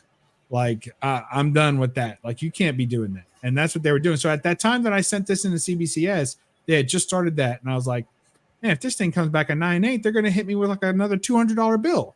Did you have to pay extra because it got a 9.8 for CBCS? Not with CBCS. With CBCS, you can send all your books with all the different tiers all at once. And the only thing they charge for is if you increase the amount of insurance you want on the book. That's it. It has a nice high threshold for most of the books, and that's the way it should be. Yeah. I don't know. I just it's just weird how it works out, though. Just neighbor was saying something else, but I'm still. What's that? Is that Steve? Yeah. Oh, okay. Because he's slightly different on Instagram, right? It's just like hip hop comics or something like that. No, he's the same, dude. I mean, nobody's gonna take that name. He's OG. I'm still a fan of grading comics because I like the preservation. I don't really get rid of too many of my comics. I got my brother. Hey, what's up, dude? What are you eating? What are you snacking on? Yo. Oh, dude, your mic's off. French fries. Oh, Nice. Hell I yeah. think that's. Soggy. I did have a question about See, I what was you're right. saying about them charging you what again. the fuck? That's Mario Kart, dude. Can we blow your brother up? Pause. Go for it, dude. This My is world, Doug. Prison. small world, though. The prison. What eating a spread sandwich? From like a burger place. Oh yeah, Man, he right here. has a collectible at the end of his IG. So about the grading, if you're gonna take it in to get another grading, I mean, aren't you paying for them to do that? Like, does it matter if it gets like a higher grade and you pay more? Yeah, but at some point, if it reaches like, you know, a certain dollar amount, they want a piece of it.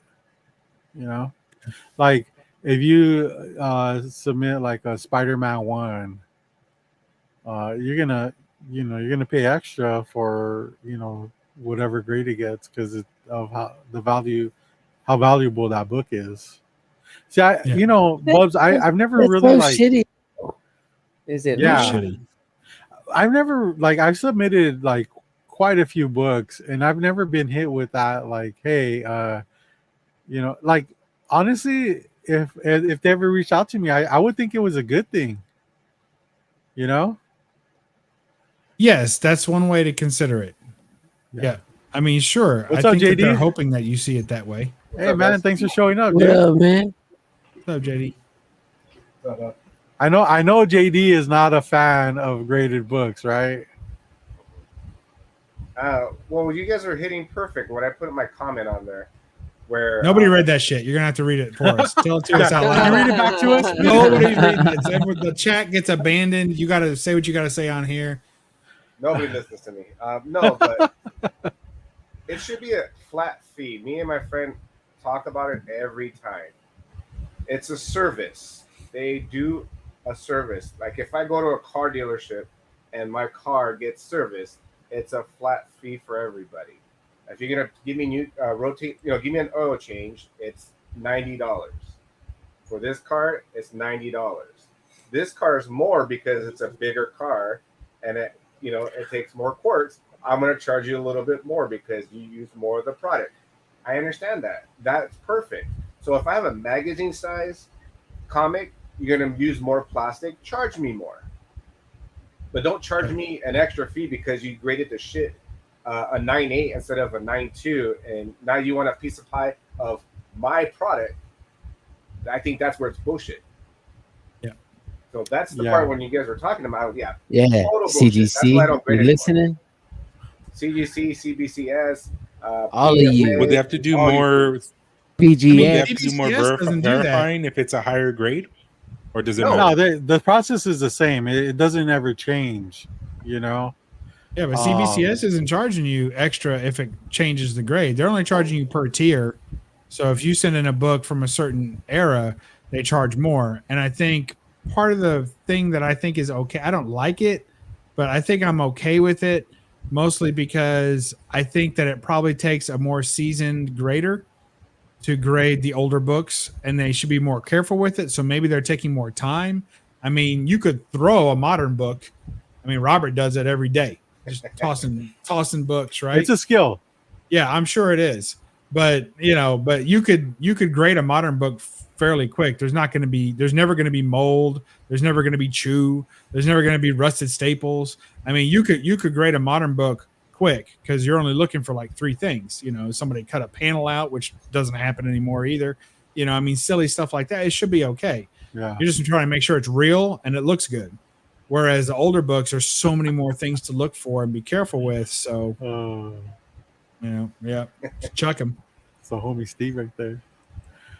Yeah, I'd imagine if there's like a verification process, like, oh, this hit like a 9.8 or a fucking 10, whatever, it has to go through like another like vetting process by somebody else, dude. Which is why that's the thing. It's the same process. The process, I guess, yeah. If it's the same process, then that's stupid. Yeah. It's just like, matter of getting like so many points. So I've always been told that there's 3 people that grade each book, and they mark off like, certain points of the book, and that determines your grade. Then they take all 3 graders notes and they like do an average. So that's why, Yeah. But I also heard CGC on a live stream. Somebody was hosting one of the CGC reps, and he said the average time to grade a book is 8 seconds. Holy shit. Damn. That's 8 crazy. seconds to grade a book. Can you go? Can you flip through a book in 8 seconds? If you're a professional, you can. No, you can't, Like, dude. that's what they're trying to say, though. Well, That's what they're trying to say. 8 seconds to grade an average book at CGC per grader. didn't they have one where one of the guys was just flipping through a freaking Superman book and just Yeah, it was Action Comics #1. Yes. And I was like, no Flipping freaking through way. it like he just he didn't have gloves on. Done riding a bike, Yeah. pulled that shit out. Was like, look at what I got. Hey, Now let me pick my nose and yep, Yeah. wiping Yeah. fucking That's crazy. chip crumbs on his chest. Yep. Oh yeah, they got raped for that. They got like CGC just got demolished in the comments. Like, dude's not wearing gloves. Like, And they doubled down. They were like, nah, that's how good a grader he is. Yeah, it is. Like, he's not doing anything wrong. They can't. They can't. If they He's back that down, good. then they lose. They can't back down on that. Yeah, Like that's their business. If they that say, is "Oh, true yeah," though. When CBCS, when they were verifying original art and it wasn't really original art or real signatures like that Scotty Young signature, they kind of like fessed up to it and they just kind of like, I don't think they ever recovered after that, because it's like all your credibility is gone now. CGC doesn't really do that, so it's like there's always that argument where, well, maybe they did do the right thing in their own process, or maybe that's how they do business, or there's always that question where it's just like, maybe they know more than we do somehow. Well, what about label colors? What do you think about CGC label colors? Because like one thing I think CBCS lost a little bit of credibility for was when they switched from their red or pink, whatever you call it, label for verified to witnessed. Yeah. So this is a verified rights and signature, right? Mm-hmm. And when I bought it, it was already slabbed CBCS and it was verified and it was a red label. Yeah. And I bought it from the shop that he signed it at. So it was like they had a signing back in the fucking 70s and he signed this book, right? So, and the shop had it that whole time. And I found that they were selling one on eBay and I contacted them directly instead and said, let's work out a deal. So I bought the book and it was red, pink, whatever you want to call it, label, because it was a verified signature, but it wasn't witnessed by CBCS. So then they changed their policy and they started giving yellow labels or verified, which is the same as witnessed. So I sent this sucker in, and for $12, I went from a red label to a yellow label. Yeah. And I have a red label. I think that's a little bit like clouding the water a little bit. You know what I mean? Because you had the red label for a reason, because it meant we're using our software, whatever program we have, to verify that signature. But when you see a yellow label, you assume that was witnessed. I mean, that's been a standard color for witness signatures for years. So, but I think it's and the red label was ugly. So I'm glad they switched. It was horrible. But that's the thing is, I think for them, business wise, it was a better judgment call on them, because now it's like, okay, I can buy it's not going to be a red label, which kind of like, although like verifying a book is pretty expensive to do with CBCS, it's still like kind of give, it like devalues it in a way. I feel like. Yeah, the red label was bad. It was ugly. Yeah. People didn't like it, and they felt like it was BS. But I think them having a yellow label now kind of like mind fucks you. It does that But see, like that now we're in the stage where it's like you just have to accept it, you know. So if you do see a yellow label, just know that it might not be witnessed. Like you have to.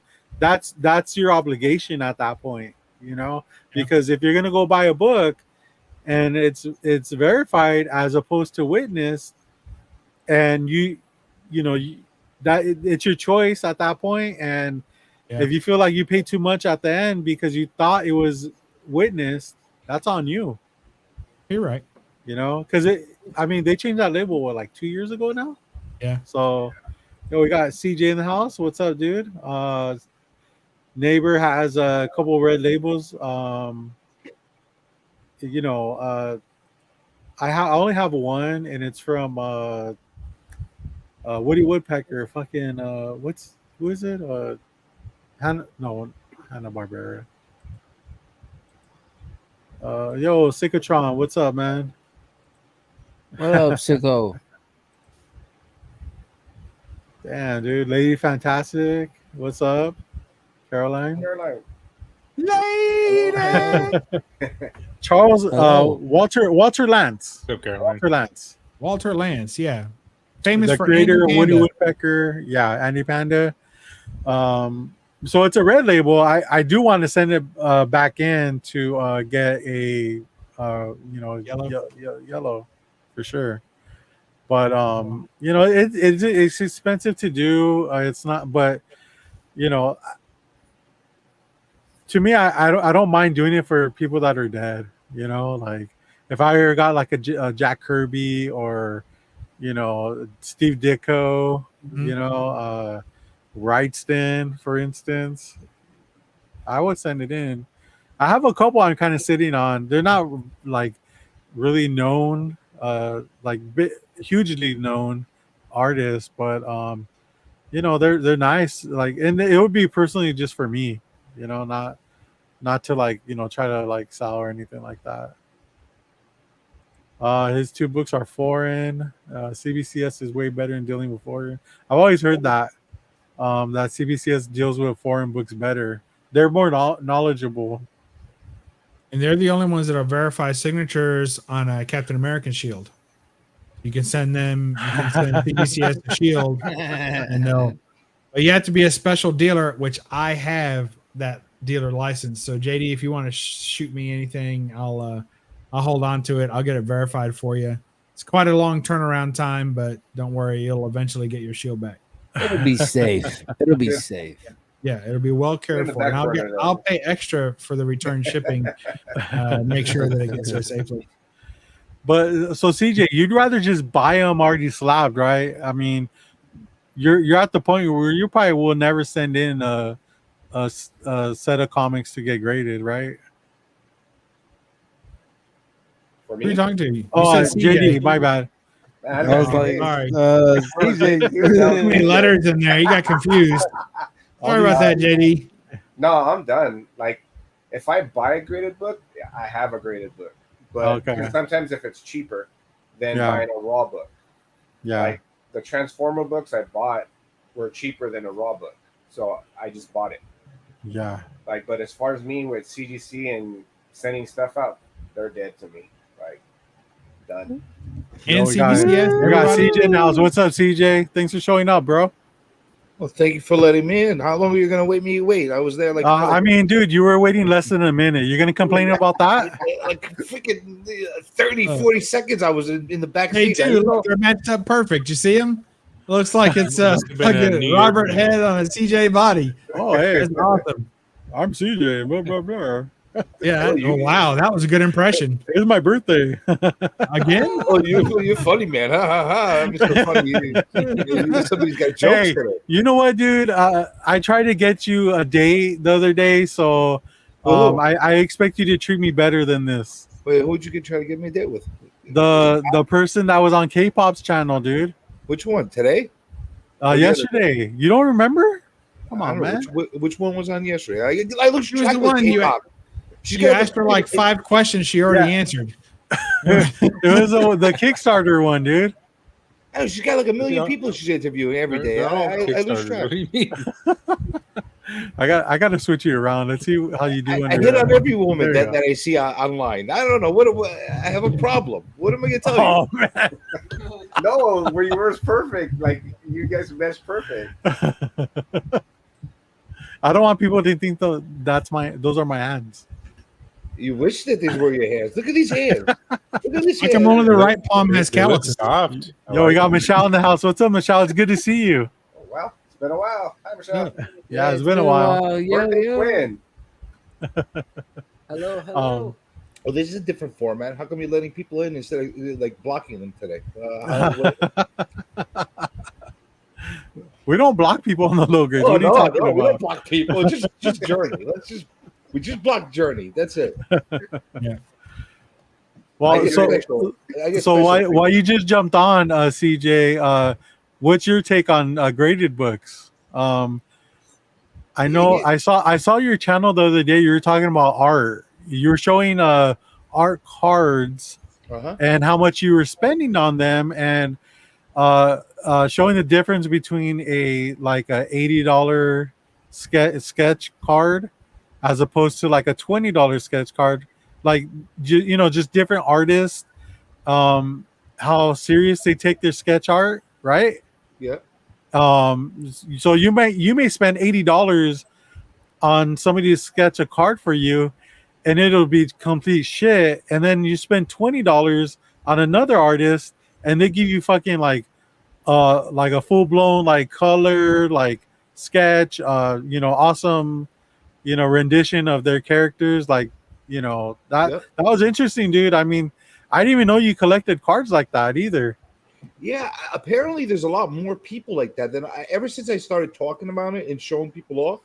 All of a sudden, people started coming out of the woodwork and started telling me about them doing the same kind of thing. So apparently, there's a small like niche in this already niche weird community that we have. There's even a smaller nichier community of sketch card collectors that collect art. I collect all kinds of art. Yeah, I collect all kinds of stuff too, but I like the sketch cards because they're smaller. It's more affordable to be able to get an entire collection, a series of many artists in your hands, and it takes up a lot less room too. And you have a little piece of everybody. So let's say you're doing it for the investment purpose of it. You never know which one of those artists is going to hit it big. And that little piece of shit card that I have that I paid $20, $50 for, maybe we're worth a lot of money because that artist is now a very known artist, if that's what you're looking for. Yeah. I appreciate the art in general, and I don't really look at it from that point because I'm not going to be buying and trading cards. I might trade, actually. If somebody has a card from an artist that I don't have, and I have an extra card from an artist that they want, maybe I'll trade like that or something like that. But then it's all subjective. You're not really playing with values. You're paying with, I like this, you like this, that kind of thing, almost like when we were kids. Yeah. As far as CGC and grading is concerned, I'm not against grading. I'm not against. I'm against grading like every single fucking book that you get in your hands. It just comes off the stands. Yeah. And you send in 100 books a week, and it literally just were printed, just on spec. You know how many people are getting burned right now? Yeah. And can't even sell their comics at case cost. That's ridiculous. Yeah. I'm a fan of, like, listen, you got a bunch of big books, okay? More expensive books, older books. They need to be protected in a certain way. You put them in a certain way. Now, slabbing them is not the only way to protect them. There's a lot of different ways to be able to. You could go buy third-party stuff, then go do it yourself. You could protect them in different ways with different kind of casing. But the thing that I like about the grading is, if you have big, expensive books, you can actually insure them, and if you, God forbid, you ever lose those books, they get flooded, they get burned, somebody steals them, your wife hits you off the face with one of them and it cracks in half, anything like that, anything that happens, at least they're insured and protected, and you don't have any kind of debate with the insurance what it's worth. No. Because if you got a raw book, guess what, they're gonna say that's not 8.0. Go fuck yourself. No, I'm serious. It's not worth $10,000.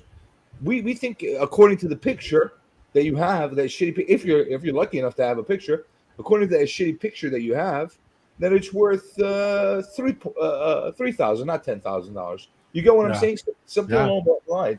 So I'm a big advocate of that. The other thing is, if you decide to sell some of the bigger books, especially ones that are subjective to grade and stuff like that, you're taking out you're taking the bias out of the way.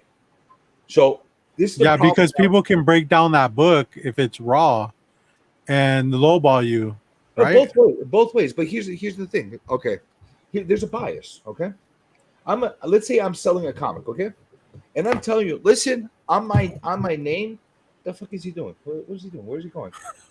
Where is he going? What is he doing? He's had enough of this.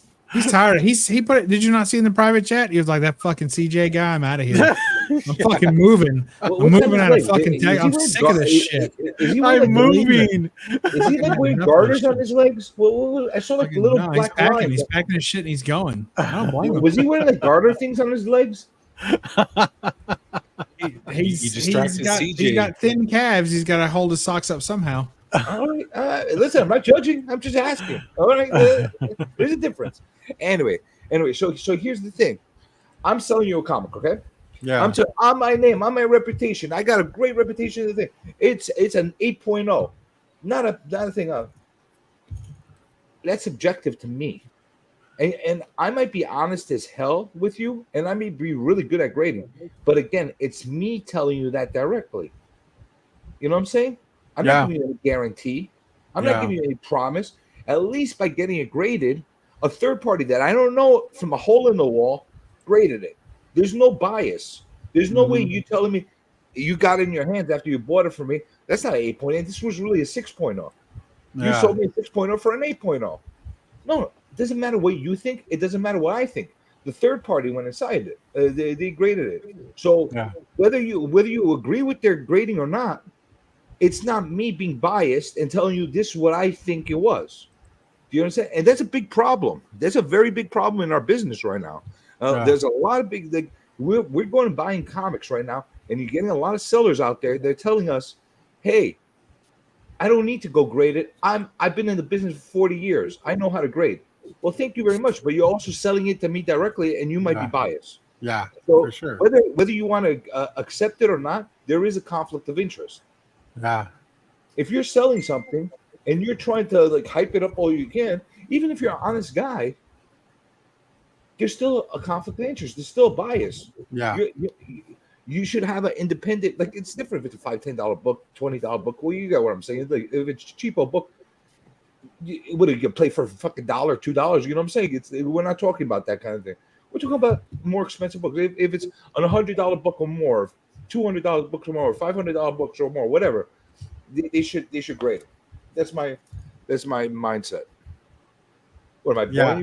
You guys? No, I agree with you. I was just thinking too because, I know some of you guys watch Swaggle House, right? No. Yeah. Do you, JD? Wait, what happened? Steve, Hey, stop talking. Stop talking. And CJ put him to sleep. We're right here, dude. So, Swaggle House, you watch some of his videos, right? Yeah. So, I do too. I'm a fan of his content. Not all of it, but like when he gets weird with the whiteboard and stuff, I'm just like, oh, I don't know, dude. Like, I feel like I'm in class at this point, But he does do his research or whatever. It was funny because he did a San Diego Comic-Con edition, okay? And he was what he does a lot is I think like once or twice a year he'll interview vendors at those shows, and he'll ask them like, what direction do you think these comic books are going in and this and that. And I wasn't surprised, but a lot of them were saying like, oh, it's a buyer's market, like if you're gonna buy anything, buy it now, and we're trying to get rid of these books, and I remember what you and Steve, they're not dropping the prices though. They're not dropping the prices. They say come and buy them, but they're not dropping the prices. Yeah. So like I remember talking to JD and Steve who went to San Diego Comic-Con, and they're like, dude, nobody was budging. like it was a waste of time. So like, and I kind of think that Swaggle House kind of like thought the same too, because in another future video he had said like, I don't really agree with a lot of what or some of what they say, but there is some of what they say is like true or whatever. And I was just thinking like them saying that it's a buyer's market, but then like how CJ just said, you're not dropping your prices, you're not being at the current market level, so how is it a buyer's market when the prices are still the same? No, the prices are not the same. In their little worlds, they're the same, and they're trying to play the bait and switch. It's smart. Listen, it's snake oil salesman 101. It's very simple. Yeah. Listen, I sell real estate for a living. Okay. Oh, nice. So I'm amongst a bunch of freaking snakes all day and night. I'm not joking right now. You know what I'm saying? Yeah. I deal with foreclosure. I deal with all kinds of crazy shit. You know how fucked up people are? How many fucked up sales tactics that people have? You know what I'm saying? What they're using the same shit in comics. They're using the same shit in car salesmen. It's all this. You know what I'm saying? You're gonna have the good ones. There's gonna be a handful of good ones, and then you have a lot of them that are gonna be playing the hype game. And that's what's happening at the cons. Yeah. Listen, they're paying $5,000 booth to be in San Diego. Yeah. That's a lot of fucking comics to sell to make up the money just to be in there. True. So what do you think they're going to do? They're going to pump up all the freaking prices because they all have the mindset like, oh, I'm not going to lose money. Oh, no, you'd rather just sit on your inventory and hope that you get that one sucker that's going to come in there and pay you a big wad for a couple bucks to pay off your booth. It's like what I said last week. You know what I mean? Either you sit on these big books and hope that somebody buys them, or you drop your prices and sell a bunch of them. Like I mean, they're comic vendors, dude. Like they buy shit in bulk. Like, and I get they have overhead and this and that, but like, would you rather like make your booth fee like that, and then the rest is profit? Or you're gonna sit on this, 12K book and hopefully somebody buys it. Like, I don't. Maybe because I'm not in that business, I don't understand it. But I feel like, if you buy your books pennies on the dollar, why? What's the point? Like, why not either drop the price or have a really good haggling? If somebody's willing to haggle with you, like hook them up. But I'm like, on that point, if I was a seller, those books shouldn't really mean anything to me. Yeah. I'm there to sell. I'm here to make money. I'm going to give you a good price. You're there to sell and make money, but if you're not making money when you sell, then you're realizing a loss. Yes. Right. So if 2 years ago you spent $500 to acquire a big book that you think you can sell for $700 or $800, and then tomorrow the prices drop to $400, you haven't lost $100 on that book until you sell it. Yeah. And when you sell it for $400, now you've lost $100. So you keep your book price at $600, so at least you can, if you do sell it, you realize a gain. Yeah. But if you give in and you're like, okay, I'm selling because the market says this book is only $400. I bought it for $500 2 years ago, so I'm selling to stop the bleeding, if you will. But it's not a realized loss until you sell the book. Up until then, it's still a commodity. You can hold on to it until next year, and maybe the price goes back up. So that's why they're not selling. That's why the bigger people aren't selling. But here's the problem. I'm going to say this. I say this all the fucking time, and people get really upset with me when I say these things. All right, I'm ready to get mad at you. Go ahead. The biggest problem that a lot of sellers, a lot of dealers, a lot of LCS owners, a lot of shop owners have is they don't know the fundamentals of business. It's very simple. You do not know business. A lot of them, honestly, and they get really upset. Go take a college course. Go take a little community college course for one semester, business 101, so you can understand the fundamentals of business, so you can your brain's not comprehending it.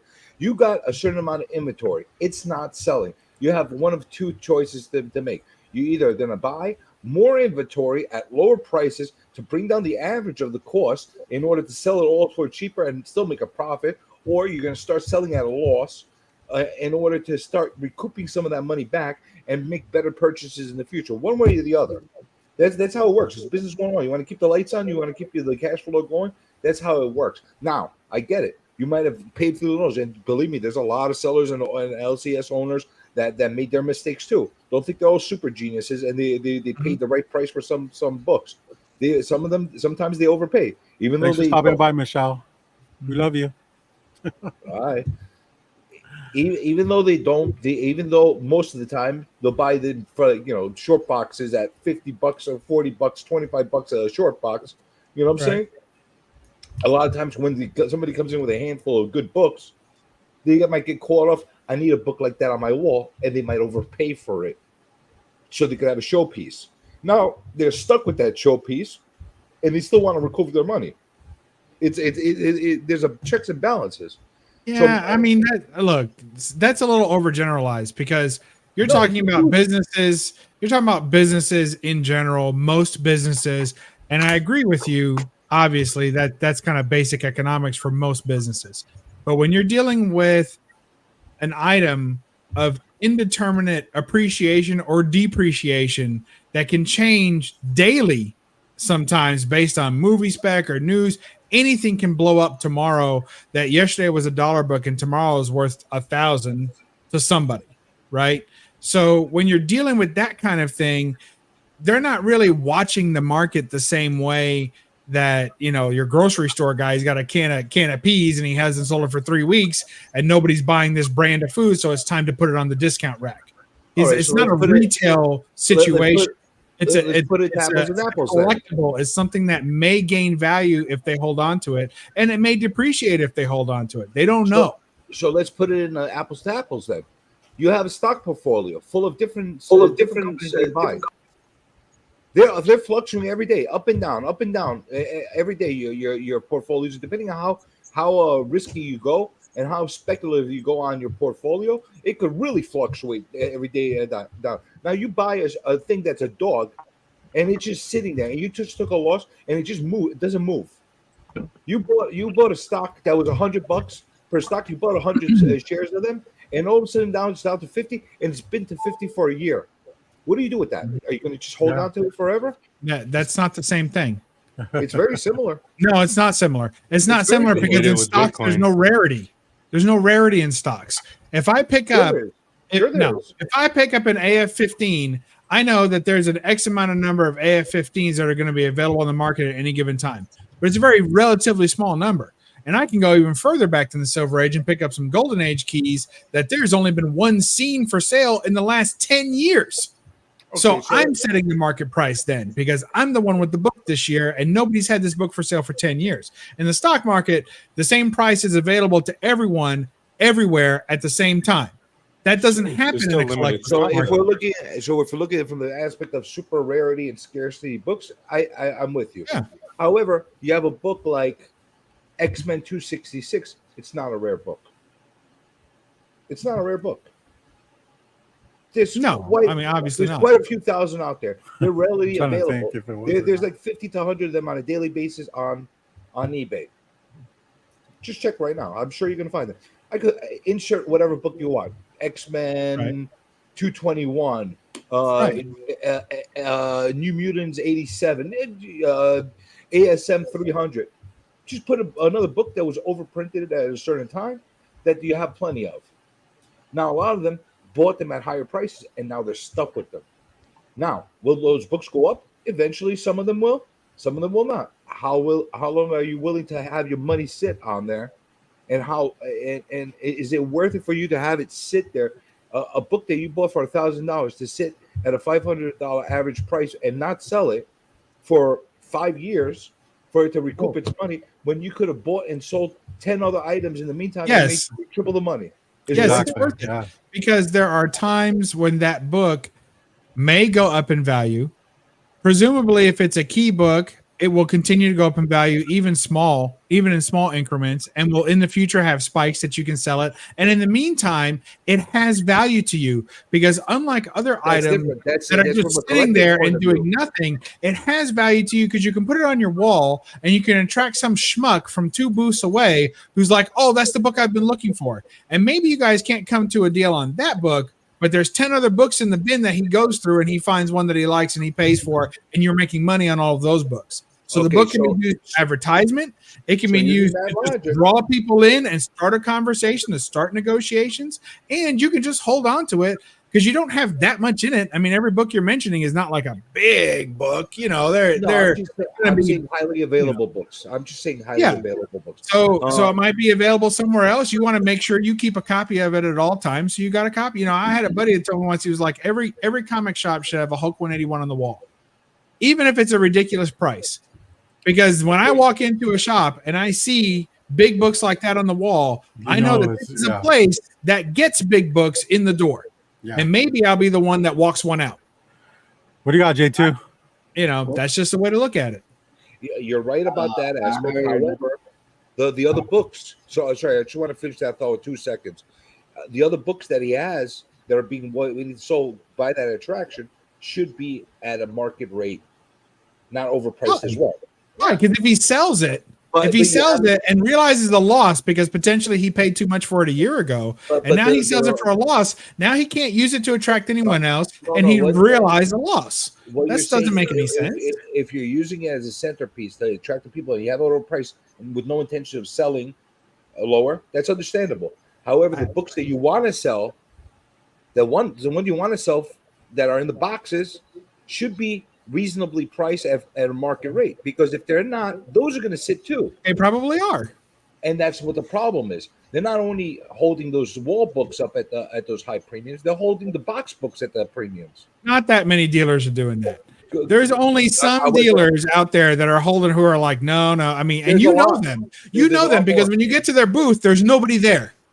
Everybody avoids those dealers like the plague. The guys that are high price on the wall and high price in the bins, nobody shops there. Everyone walks up, they try to make a deal, they get pissed off, and they walk away, and everybody knows that guy's hard to deal with. That's just the way it is. Maybe conventions isn't the way to go anymore. Like, you know, when me and JD go to these places, they're literally telling us, look, I got too much inventory, I'm just trying to get rid of it. And, you know, for a long time, I thought that was just a selling tactic.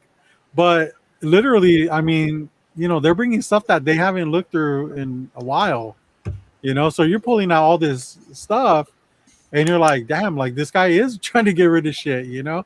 And he'll be like, fill up a short box for $60 or whatever. Because he wants to refresh it because it's not working anymore. Yeah. Because the books that were pulling people in 2-3 years ago that he was sitting on, it didn't work out. Yeah. So he's refreshing the wall. He's changing things out, and now there's a box of books. My favorite books to shop for at a convention is the box of books that they don't have on the wall that are overflow wall books. Yeah, because they always make deals out of that box. Yeah, because the ones on the wall they think they're going to get a good price for today. Yeah. But the ones in the box, they're not so confident in the price they have on that book. Otherwise, they'd already have it on the wall.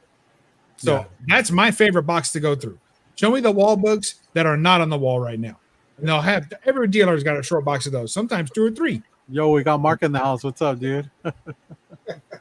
No, but I like the way you said every shop should have a Hulk 181. I don't think that you really need a Hulk 181. What the first thing I look at when I walk into a shop, whether I've been there before or this is my first time, is what kind of books they have up on their wall or display case. You know, because that's gonna tell me like, these guys are serious about comics or they're just here to sell the newer books. You know? The first thing I look into a shop when I go into, if it was swept in the last decade. Because I'm not fucking joking. Which is good. Dust equals money sometimes. Do you want it to be swept or not want it to be swept? I want it to be swept. Really? Okay. I used to be like that. I want the person that is selling those books to actually appreciate the business and the stuff that they're selling enough to actually have it in a good environment, organized environment, clean environment, not one that everything is overtopping and shit is being bent. You ever go to a place that they have good shit? You really have good shit in the box. And because the guy is a fucking disgusting pig, he freaking has everything like all bent all over the place and like all fucked up in bags that are from 1902. You know what I'm talking about, man. It's disgusting. They got short boxes with no lids. They got short boxes with no lids on top of other short boxes, on top of other short boxes, and the one short box is caving into the other short box because there's no lid.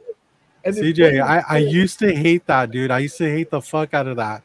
But dude, that's where you find the gold, man. That's where you gotta fucking take out your panhandle and start sifting through that gold, bro. Because the fact that the dust with you home with those books. What's up? You also bring some roaches with you home with those books. I mean, there's nothing wrong with changing the bag and board in the parking lot. That's what if you're serious, dude, like you'll have bags and boards in your car, I get that, dude. You don't want to bring any fucking silverfish in your fucking collection. Listen, if you got a guy that's like 90 years old, he's just too old to do shit, and he's like barely able to hold himself up, and then you see that everything is a colossal mess, there's a different story. If it's a younger guy, a guy that should be cleaning up the place and organizing his shit, trust me, that guy is a pig, and he's gonna try to gouge you at the same time because not only does he not respect himself, if he doesn't respect himself, you think he's gonna respect his customer? Trust me, think about it like that.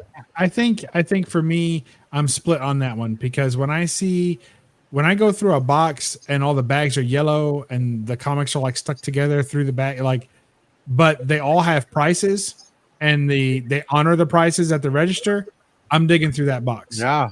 Because that means they haven't looked at this book or price. Like when I see old price tags, I love it. That means no one has gone through these books to check for keys or anything or even run fillers. If I'm trying to fill in a run that has been getting pricey, I was working on my Spider-Woman run. I was trying to finish that. And somewhere before I got finished, I was like 10 books shy of finishing the run. All of a sudden, books that I was finding in the $1 to $3 bins, they were going for $15 freaking. I was like, really? Really? $15? Yeah. Like that's 5 times what I paid for it last year. And I was pretty upset. But when I would go to older shops that had crap like that going on, like you're talking about, and dig through, they were still $1 to $3. So pull them out, put them in a fresh bag and board and get them home. But if they don't have prices and it looks like that, like you're talking about, and it's trashed and they don't have prices, I'm out. Yeah. I'm not digging through piss-filled boxes and crushed comics to then go to the register and this jagaloon goes on there and he's checking eBay prices and exactly. A book I just unearthed from underneath a fucking radiator is now worth $35. I'm like, I'm out of here. Those are the guys I'm talking about. I got my first Peacemaker that way, right?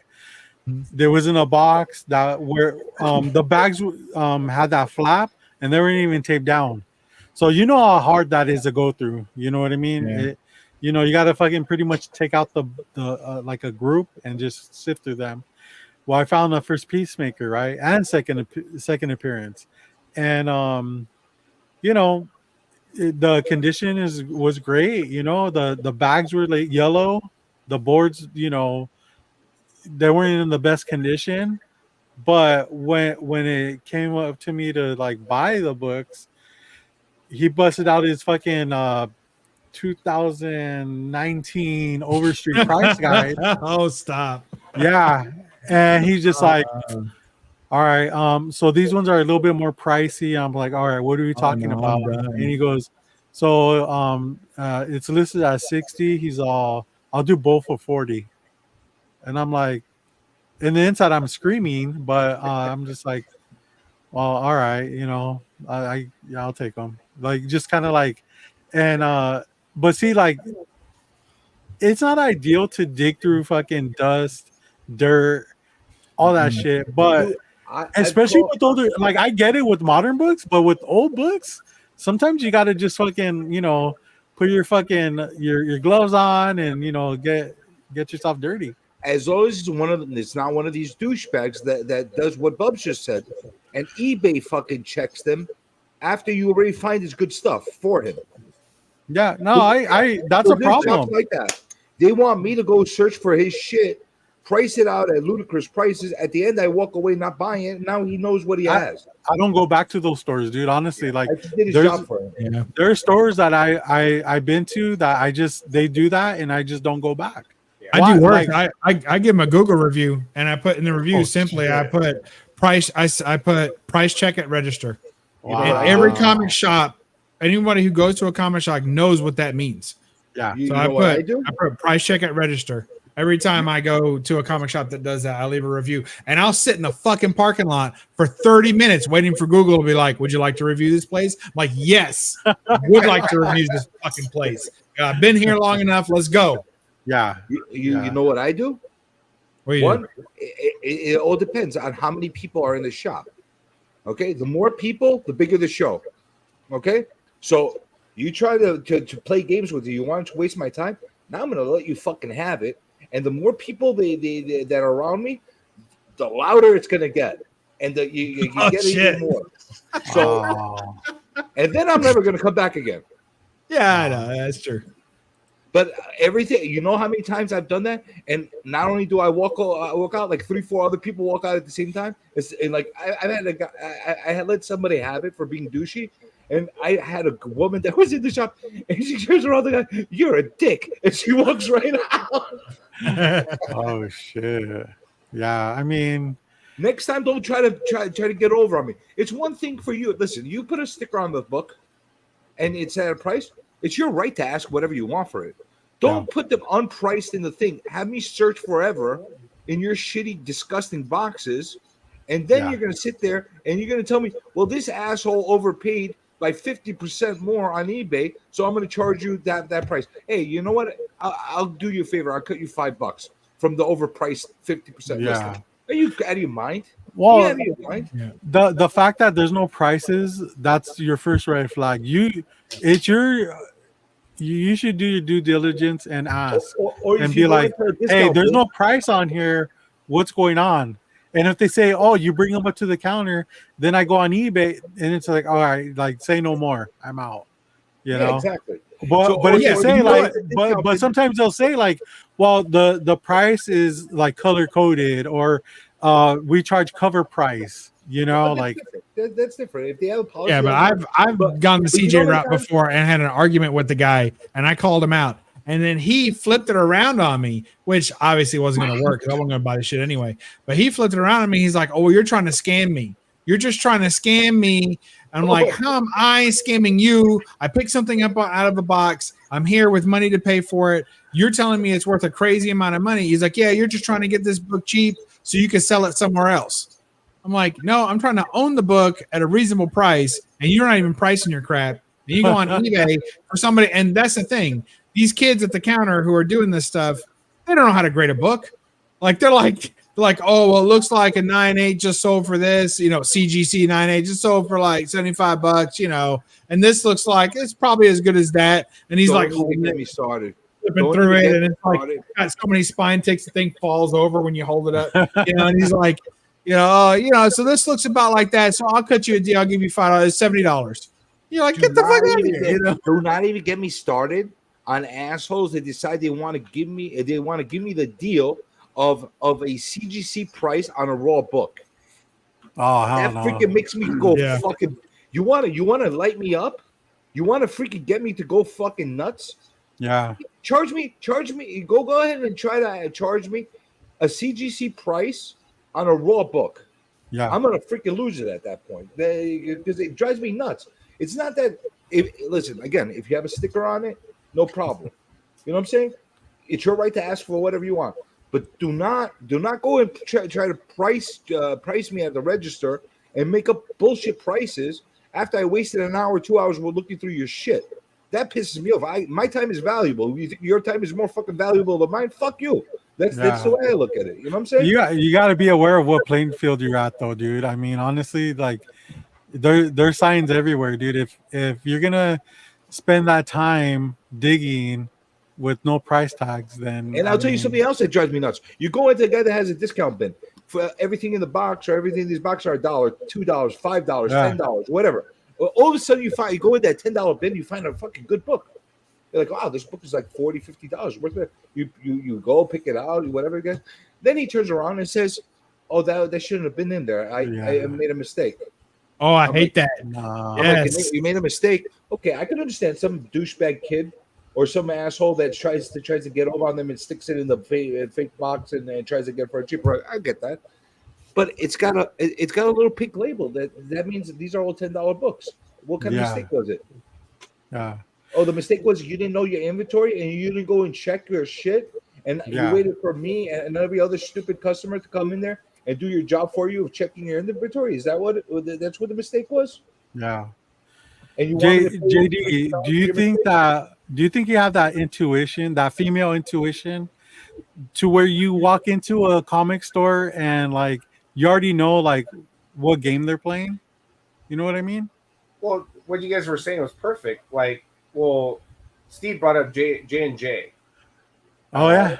That's a perfect example. This guy has boxes and boxes of comics, but he does have a small section that he got a new collection, and he hasn't priced it, and he will look up on the book. If you grab Overstreet. those, You're yes. talking about Overstreet. Yeah. He'll look at his Overstreet and price them when you bring them to the counter. But then he has, which is probably 80% of it is already priced out. But he doesn't change the prices. He just leaves them there and then he sells it because he's trying to flip his inventory. Yeah. So you already know. Don't look at that little section and you're gravy. Everything's good. Yeah. So like when you walk into a place and you figure it out, yeah, you can basically tell if they don't have prices, I'm out. Yeah. That's something I'm not going to play with. Or no, it's not even that. Like if they don't have prices, ask.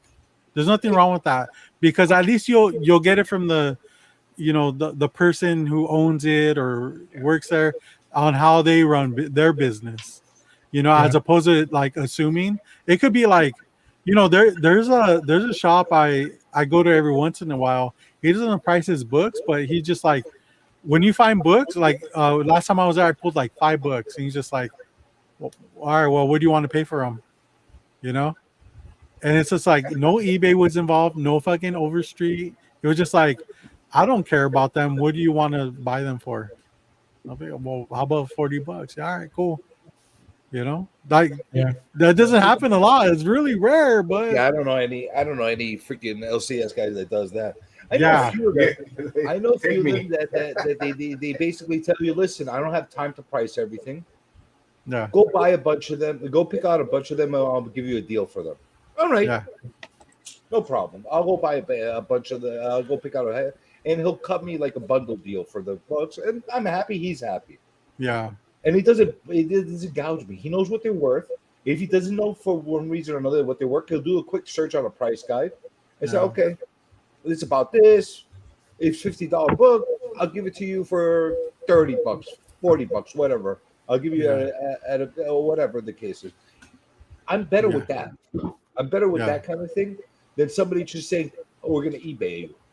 Yeah. Like I'll walk in and I see a place with no prices. I'm going to say, okay, how do I know what the prices are?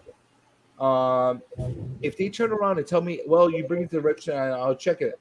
Then my next question is, how do you check the prices? What do you base your price on? If they turn around and say, latest eBay, thank you very much. Good luck in your business. Yeah. But you even have to be careful if they're doing Overstreet, because that information is not available to you as a buyer automatically.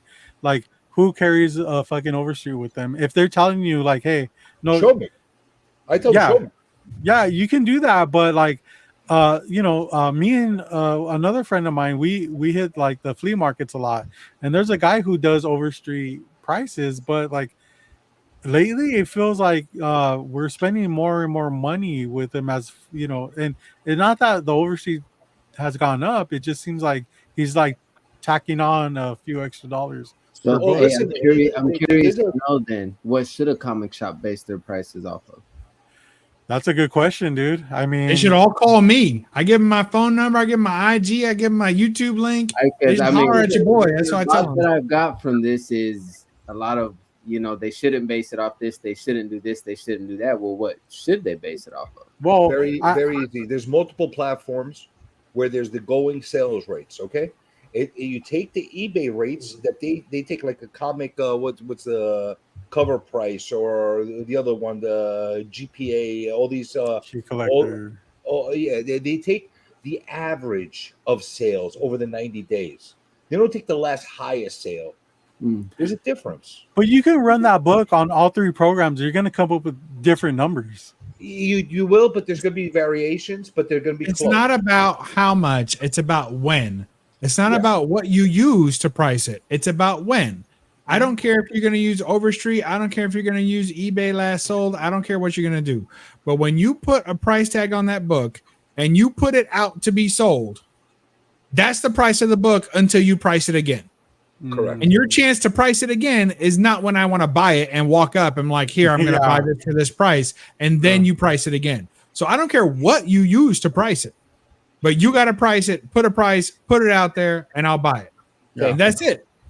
You know, and then if you want to go through, if you want to hire some kid to go through and make sure, hey, there's a new hotkey out this week, make sure you check and see if we have a copy. If we do, pull it and let's change the price. That's fine. That's a little extra work to make sure that you're not pissing off all these great buyers. So here's the thing: if I had a shop myself, and this was my livelihood, this is how it was working, it'd be in my good intention, it'd be in my good business graces and smarts to actually periodic, every couple of days, every day even, just be subscribed to these services. Every day say, what's the trending books? What's selling today? What's selling this week? What's selling this month? That way I know. So that one obscure fucking Avenger book that I thought was $2, that's now worth $100. Now I could go and change the price on it. You know what I'm saying? Yeah, But like it's up to you as a business owner, you should know your inventory. But also, what's your profit margin? Like, what are you upselling? So, like J2, you know, I like watching these card videos, bro. Like, and they're just straight up, dude. Like, I don't know if it's just the videos I'm watching, but like, they're at a different like level than comics are. Like comics, you can bring up a comic and be like, how much is this first Galactus? And it's just like, okay, like I know this is a hot book. You know, everyone wants it, like $1,400, you know. But with cards is different because you pull up, if you give them a Michael Jordan, you know, a baseball rookie, let's say it's $100, they'll be like, they'll do like 80%, okay, like straight up. They have their own like mathematical. They buy at 80% and they sell. You know, last sold or whatever. A lot of cards will do what I've seen at the card shows, or like even when I've sold, it's kind of what CJ said. It's not necessarily 90 days out, but it's most like, okay, let's look at current sales. It's floating between 225 and 250. Meet me in the middle at 230. Yeah. You know what I mean? And it kind of just works. Is that the middle though? I don't know. There's a lot of them. They kind of just, the deal works itself out. Yeah. I've always had easier time doing sneaker deals and card deals more than I ever, for as long as I was ever in comics. It's always been easier. I don't know. I've always found my niche selling shoes and cards. The deals work themselves out quicker and easier than comics in my own just experiences. I'll tell you why. Because the comic community, us comic collectors, we're bigger ball busters. We don't take things for like. There's some kind of like it's weird. Your card collection. You have the people that are very like attached to their cards. Okay, but a lot of the people that are buying cards, they're not attached to that card the way that person that has that fantastic 448 that you said, or whatever the case is more attached to. It's a weird type of sentimental attachment beyond the investment itself. I got a question for shoe collectors. So, do you have any shoes in your collection that are not now, nor have ever been a size you could wear? No. So that's got to limit like what you're after. Like it's got to make it kind of personal and more exciting when you see something that's not only something you want for your PC, but something that fits, right? Because you're not just collecting a collectible that's a universal to everyone. You got to get one in your size. Yep. Yeah, which is a whole nother level. In all the sneakers that I've sold, they're all my size 8. Like I won't ever buy anything unless it's for my daughter, my niece, my nephew. You know Right, what I as mean? a gift, But sure, yeah. But would you buy a size 9 to flip? Or would you rather just put that investment in a shoe that you can actually wear? Yeah, he just said every book, every shoe he's got. But there's times where you see that shoe that you would want, but it's not in your size. So what do you do? Like, I mean that that's tough because a lot of the shoes, like a lot. To answer it, because a lot of the shoe stores, it's like it'll be a by ticket, right? So if I walk up there, hey, what do you got, a size 8? No, we're out. You got an 8.5? No, we're out. What do you have left? A 10? Okay, well, fuck it. Let me get that so I can flip it and then go buy my 8. So my question, that's never happened to me, but I could see if that scenario came about. Yeah. Yeah. So I have a question for you, J2, since we're talking about comics and then people looking at, do they do that with cards? When you go up to go buy a card, they go on eBay and say, oh, okay, this is the price? Or do they have 9 out of 10 times, or 80%, do they have all sticker prices on there? No, from what I see, it's always through the app. Like it's very common for both guys, buyer and seller, to be on eBay looking up the last sold. And that's another thing too. Huh? I like to do. Oh, but that's normal though. That's the thing, is normal. Both guys are right there. Like, look, oh hey, dude, they're keeping each other honest. Yeah. Right, J2. They are. It's like if I sell a card or buy a card, 9 times out of 10, if I'm gonna go buy a card, the buyer will even ask me, well, hey, have you checked what current comps are? Let me see what they're at. And he'll ask me if I know what the current market on that card is. Yeah, see, so they're so much more transparent than comics are. It sounds more transparent to me. So this guy was trying to sell. I got a John Morant. It's a PSA 10. It's a hollow. It's a beautiful card. Whatever. The dude had it for like $225. It was the most recent card show I was at. But John Morant had all been into trouble and all that. And I was like, hey, dude, you're kind of over by $50. Oh, I didn't even check current comps. Is that what it's at? Yeah. Hey, you can have it at that then. Cool. Thanks. You know what I mean? And it was just a lot easier. But I think like CJ's right to that sentimental value. It's like he probably didn't give 2 shits about selling me that John Morant card because it has no sentimental value to him, as opposed to me. Like, I'll never sell a Michael Jordan card, whether it's $1 Jordan card or a $500 Jordan card. Michael Jordan cards have sentimental value to me, So it's, I don't know, it's fun. Yeah, you answered the question. I think it is very transparent, more transparent in the cards. I want to say sneakers, but that's different too, because you have like general release shoes, and then you have some shoes that are like $4,000 to $5,000, and people are not gonna fucking budge because it's a. You have to think of it from this perspective. You have to think of it from this. You're going out and buying a set of sneakers because you specifically picked that set of sneakers. You went and bought that comic book because that specific comic book. When it comes to the cards, unless you're going to buy them aftermarket in the resale market, you're buying the packs. Now in that pack, you're not going to find all your favorite figures that are in there. Not every athlete in there is somebody you like. Some of them you might even hate, but you're stuck with whatever's inside that pack. So there's no sentimentality behind those cards. And when you get the scrub cards or the duplicate cards and all that shit, which you're gonna get a lot of when you buy the boxes and crack them open, you're not gonna get. I'm getting rid of this shit. I don't think I've ever. I'm trying to honestly. Yeah, that also makes a lot of sense because I think I've flipped more stuff that I've ripped open than I've actually bought single Michael Jordan and Derrick Rose cards, or Or- outright or that You other don't people give was a read fuck. for you, right? particular don't- players that I you don't give a fuck about the other characters. That's the other sports figures. Yeah, like I like Jordan. I like Derrick Rose. That's it. Yeah. I don't give a Oh, shit. you know if I him so got well, dude. Look at that. Shit. Yeah, I don't give a shit if I got a Kevin McHale. Fuck you. Stop telling. Hey, don't talk shit about Deadly Shrimp, though.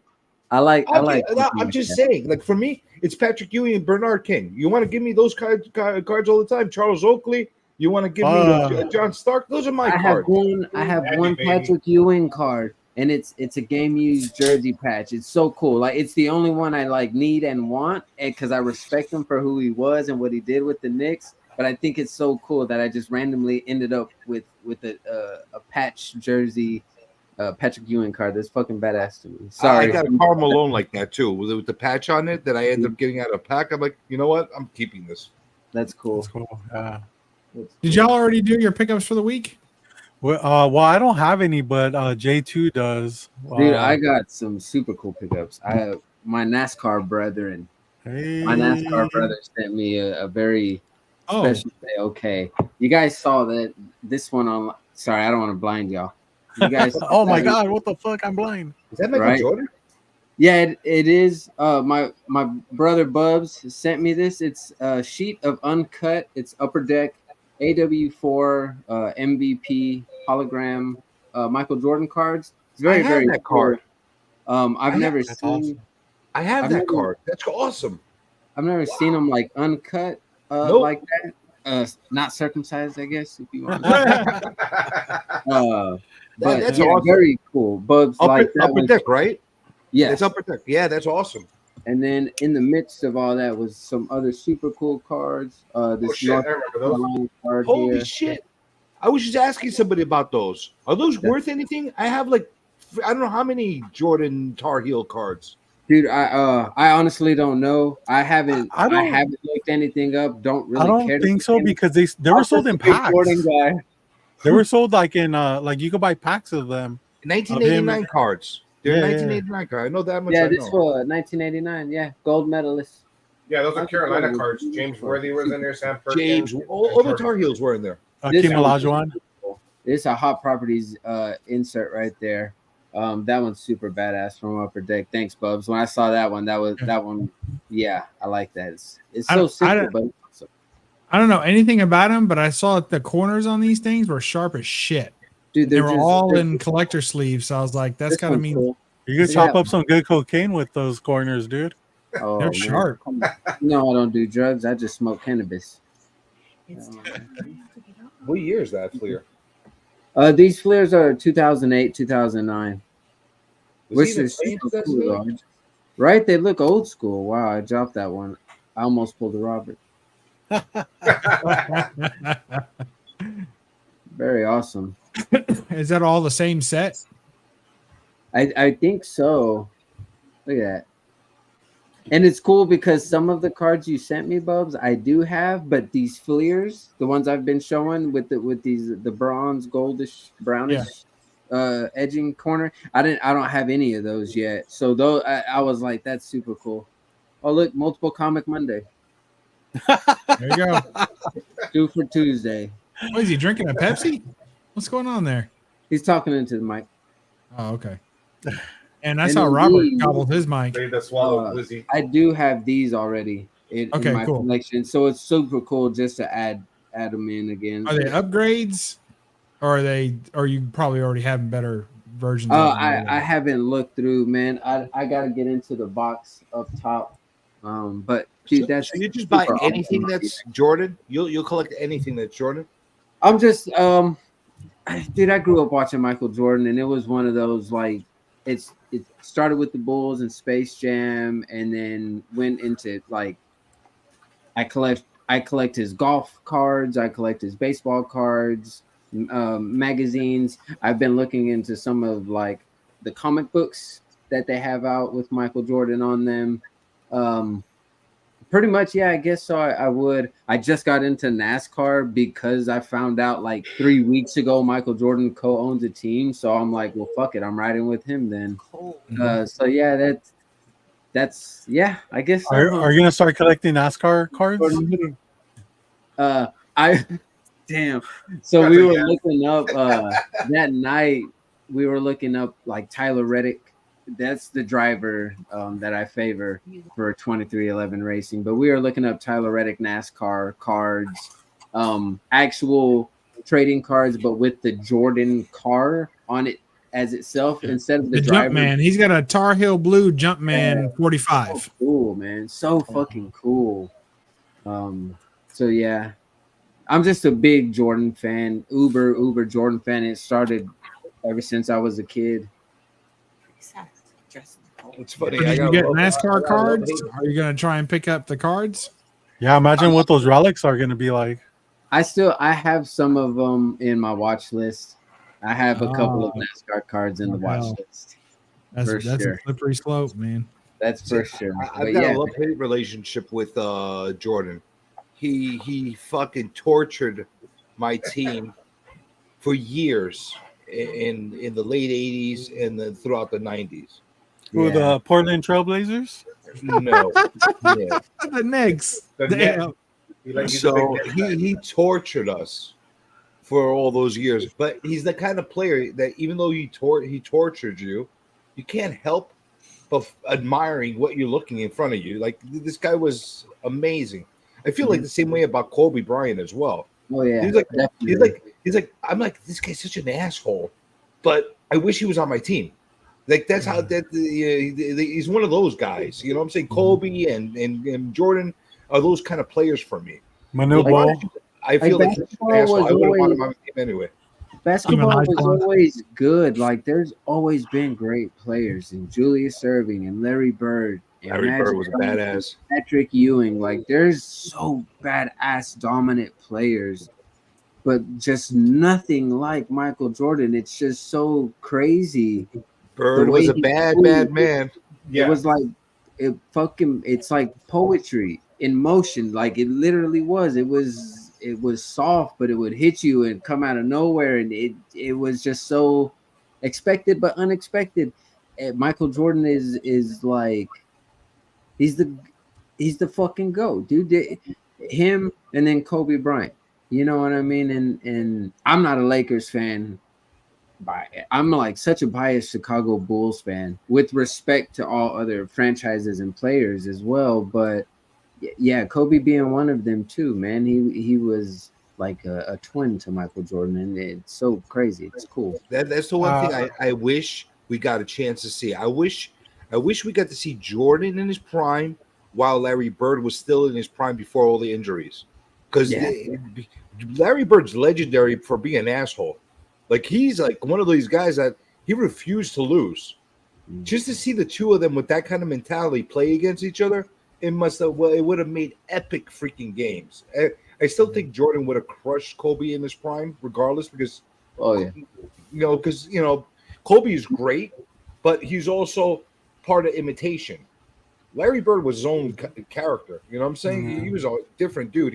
He was not the fastest guy. He was not the most athletic guy, but he did not give a fuck. He was just different, dude. He was a different caliber. Yeah, but Larry Bird would trash talk you and tell you where he's going to shoot the exactly in front of your face. Exactly. That's what made him so great. I only have one Larry Bird card. It's funny because I'm that like I collect nothing but Michael Jordan cards, Bulls players, Derrick Rose cards. Kevin McHale. For every like player I respect, so like I have one Larry Bird card, I have one Patrick Ewing card, I have a Reggie Miller card, even though I fucking can't stand Reggie Miller. I hate Reggie Miller, and I don't respect why do you hate him? I love Reggie Miller, dude. Good, like, but I do have a card. I have a lot of Allen Iverson as well. I love Allen Iverson. If I say fuck anybody, it's Tim Duncan. Yeah, dude, fuck Tim Duncan for real though, straight up. Fuck the Spurs as a whole unit. Aside from Popovich, I love Popovich. That's a legend. He's a legend there. Listen, Duncan was a boring as shit player. He was he was the best, most boring player. Yes, I agree. I think that's why I don't like the Spurs is because it was such boring, generic basketball, and I didn't Robinson wasn't understand boring. how fucking good they were. Like It's how like- Robinson like wasn't fun- boring. fundamental. Fundamental, yeah. Yeah. See. God, I had respect for them even though I hated them. Yeah, but you know what? Robinson came before Duncan, He and did. basically Duncan followed Robinson suit. But Robinson wasn't boring to watch. No, he was He was, exciting. he was a good player to watch. That's why they called him the Admiral. But well, he was a nice player to watch. Duncan was just boring as shit. I'd rather watch paint dry than watching him bank fucking shots. It Why was you like gotta do watching that? it was like watching an emo basketball player. Like just all right, I made Dude, the one. Bulls- He did it good. He did it well. I'm not Yeah. taking away from anything in his career. He was a very good player. Don't Yeah. get me wrong. Probably one of the top 10, top 15 maybe centers of all time. Yeah. Right? I think that's fair to say.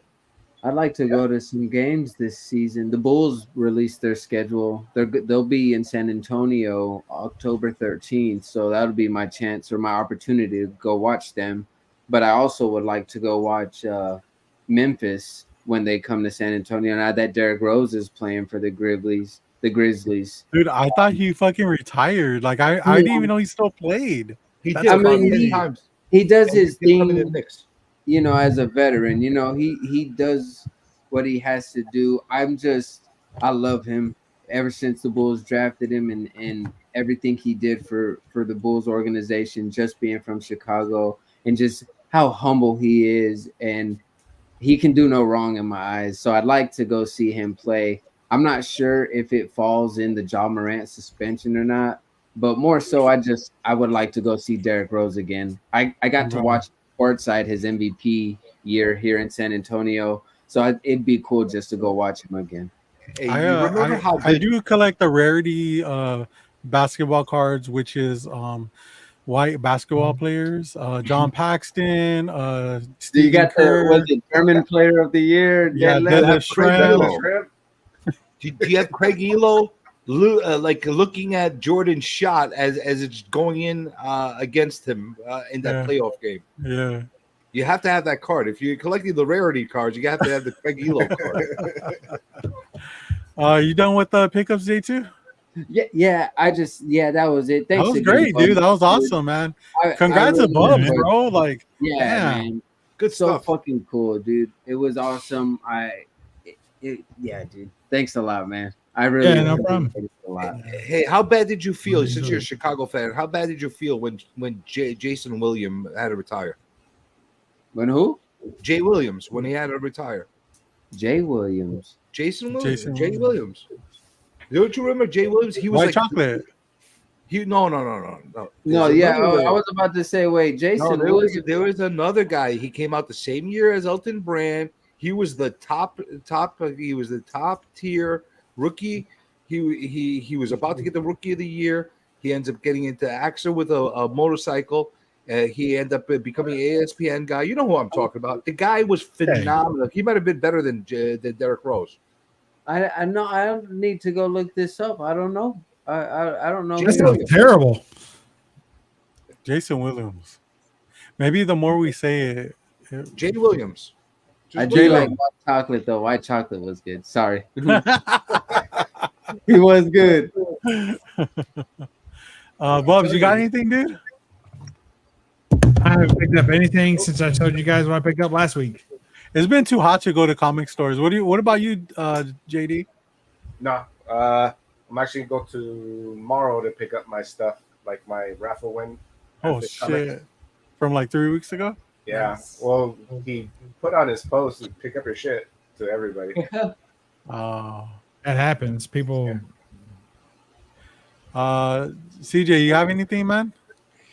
The only things I got some stuff in the mail I haven't opened up yet. Oh, okay. I got more art cards. All right. I'm going to show those off as soon as I open So- them up.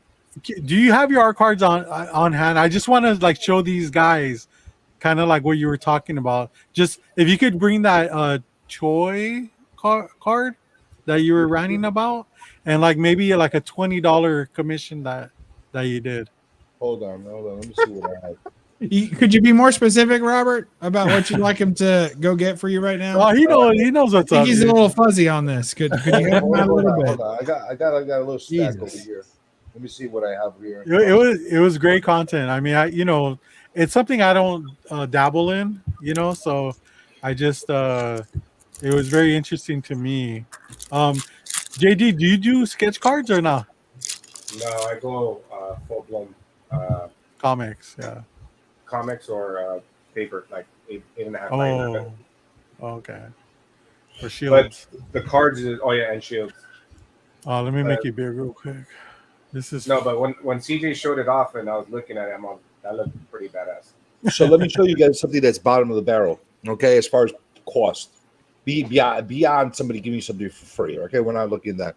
So I was on a whatnot that was being done by Kyle Strand. He's the guy that did Twig. He's done other stuff that's in there. And one of his things that he was on there, he was asking for $5 support the channel donations. And in return for that, he said, "I'll send you a little sketch card." Okay, so for $5, basically the guy sent me a little sketch card. Oh, nice. That's cool. What's nice? What's on that? On his own Twitch? custom back. Twig. Yeah. Twig. Yeah, there you go. And then he sent me another one that he signed. That this was obviously not, he didn't draw this on the spot, but he signed. Oh, that's amazing, dude. And he sent me another one, another sketch card. Oh, shit. Wow. Well, that's cool. And then he sent me another one that's not signed, but it's got like a redemption for 4 free digital comics. Oh, pretty nice. cool. And then he sent me another one that says thank you. Hell yeah, dude. Oh, I wow. mean, that's Well, this thing cost him more to send me Yeah. out than the $5 that I sent him out to support the channel. wow. Insane. So as far as cost wise, as far as now, I like for one, this guy, I appreciated what he did so much. Now next time I catch one of his shows, You're gonna I'm go buy back. something. Yeah. I'm gonna go buy something because look, he's generally a good dude as far as how he respects his fans. Yeah. I like that. That's awesome, dude. So as far as what you get for your money, that's probably the cheapest you could probably get for your money. But then you got a guy like Chris Campagna, Yeah. that does stuff like this. Oh. These things cost me $20. Okay. That's not bad. Wow, that's Not bad badass. at all. That is cool. It's pencil and ink on a regular sketch card. And he did one of Daredevil for me too. I like the signals in the background, like So his do you have intuition. do you have these with you or they have them? Okay, so what I've been doing lately when I hit the cons, I've been taking a couple packs of sketch cards with me. Some of them do have their own sketch cards that they provide, but some of them you tell them like, "What do you like?" Chris, he's like, "What do you mean sketch card?" I'm like, "Here, let me give you the. Could you make me a little drawing on this?" He's like, "Sure. What do you want for it?" I'm like, "He's like, what do you want me to do?" I'm like, "Pick out. I know you like Ghost Rider, and pick out another character and do something cool for me." That's what he did. He basically did those. He charged me $20 a piece. Now the cases, obviously, the plastics. I have my own plastics. I put them in there. You know, the top loader and the little what the Penny fuck is sleeve? it called? Penny The sleeve? sleeve things. I put them in the sleeve, and that's how I protect them. Pro. So like that's a one. Like this is a more unknown artist. He's an indie artist. But look at this. Wow. He did this for $20 for me. And that's Nice. cool. That's It's pretty damn fucking cool, man. Yeah. Now, if this Yeah. guy ever hit it big, Chris Campagna is a known artist. Yeah. This is not like a scrub artist that I found off the street, like for asking for crack. He's a good artist. He's done some good published stuff. This guy, he's like a newer guy. He's an indie books, but you know what? He got some great horror shit. So I'm like, you know what? Draw me something. I'll add you to my collection. And for $20 extra, I have him in my collection now. You know, I like it. That's cool. It's cool. You know, and I do that with a lot of guys. Like this is Randy Amberlin. Okay, Randy Amberlin. He's a little older. He's not necessarily a direct artist. He's more known as an inker than an artist. But he also was the co-creator of Carnage. Oh, nice. So, like a lot of times, people automatically think it's Bagley that did Carnage. He had just as much to do with Carnage as Bagley did. Oh shit. So when I asked him to do it, I didn't. My mistake with him is I didn't negotiate the price ahead of time. Okay. So when he did it for me, he was drawing it. He did it all black and white. I'm like, it'd be cool if you got a little color in there. I kind of wish he didn't because it kind of muddied it out. Yeah. At the end, I wish he kind of left it black and white, but it's all right. He ended up charging me $50 for it. But you know what? He's a guy that's been around the block a few times. He's been in the industry for about 30, 40 years. And he's so he's a known artist, kind of like a legend a little bit. Yeah, he's in his own mind. Yeah. So, but at least, you know what I'm saying? This is a piece of a character he had a hand in creating that I have an original piece for. And I'd rather have this than him drawing on a comic for me, because that's what he charges for the remarks. Oh, okay. So I'd rather he gives me this than actually drawing it on a comic book, because this is going to be much better, more defined than that. Yeah. You know, you have other guys like this guy. A guy from which I love that one. That one's so cool. This guy got some anime vibes, and he has his own cards. So he's got his own cards. His name is Chad Thomas, and he's done a few published works. But I like the fact that he has his own custom card. He charged me,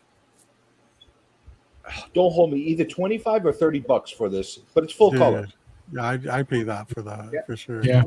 It's full color. So I think JD is gonna start collecting cards now. You know, so that's like here's another one. Full color. Dang, that's cool. That's Elvira. Yep, the same guy did this and this for me.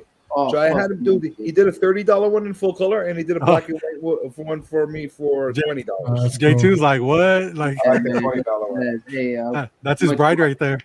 Yeah, oh, you like Elvira? both of them. You're a big Elvira fan? Yeah, You just got I love this one. look at Oh, yeah. Cool. Yeah, that one's sick. This is a guy at the last. The boobs are a little bit wonky, but I like the rest of it. No, that's the way they are in real life. I've seen them. that. It is very, very accurate. You know. Oh, okay. I had I was ready to do that. Gary Shipman did this one for me, That's sick, dude. and he's got his own. So what are we card. talking about that one? Like, what? $30. Wow. $30, and he's got his own card. If you go on Whatnot, they're doing them live for you. They're doing them live for me, and he'll draw it in front of you on a live stream. Hell yeah. You know, and if you go into a room where there's not a lot of people in there at the right time, you won't get bid up, and you can get them for cheaper prices, because sometimes they'll put them up starting at $10, $20, hoping that he'll get more for them, but there's not other people to bid against you, so he'll do it for you. That's sick. You know? Here's a pricier one, but this is by another legend, Al Milgrom. Yeah. Oh. You showed that one off. I love that one. Now Al did it on. I didn't have any That's regular cards to give him, and I gave him an illustration board, which is a little thicker. I got to find a card case that actually fits this correctly inside. So when I do, I'm going to put it in there. But he did a classic Incredible Hulk. He's known for Spider-Man, but he also had a great run on the Incredible Hulk. So that's why I asked him to do the Hulk instead of Spider-Man, because I know everybody and the mother asked him to do Spider-Man. Yeah. I'd rather have awesome. something that's a little different, you know. But this cost me $60. That looks like a Trempy art too, or Tremp. Whatever the fuck You do get some of those vibes going on. over there. yeah. You Cool. definitely get some of those vibes. But you know, Trippy. You say Trempy? Yeah. here, Me too. Now, let me show you an example of how things like art is subjective. So this is what we were talking about. You know, this is a known artist. This is John Jang. Yeah. You wouldn't be able to recognize it by his signature.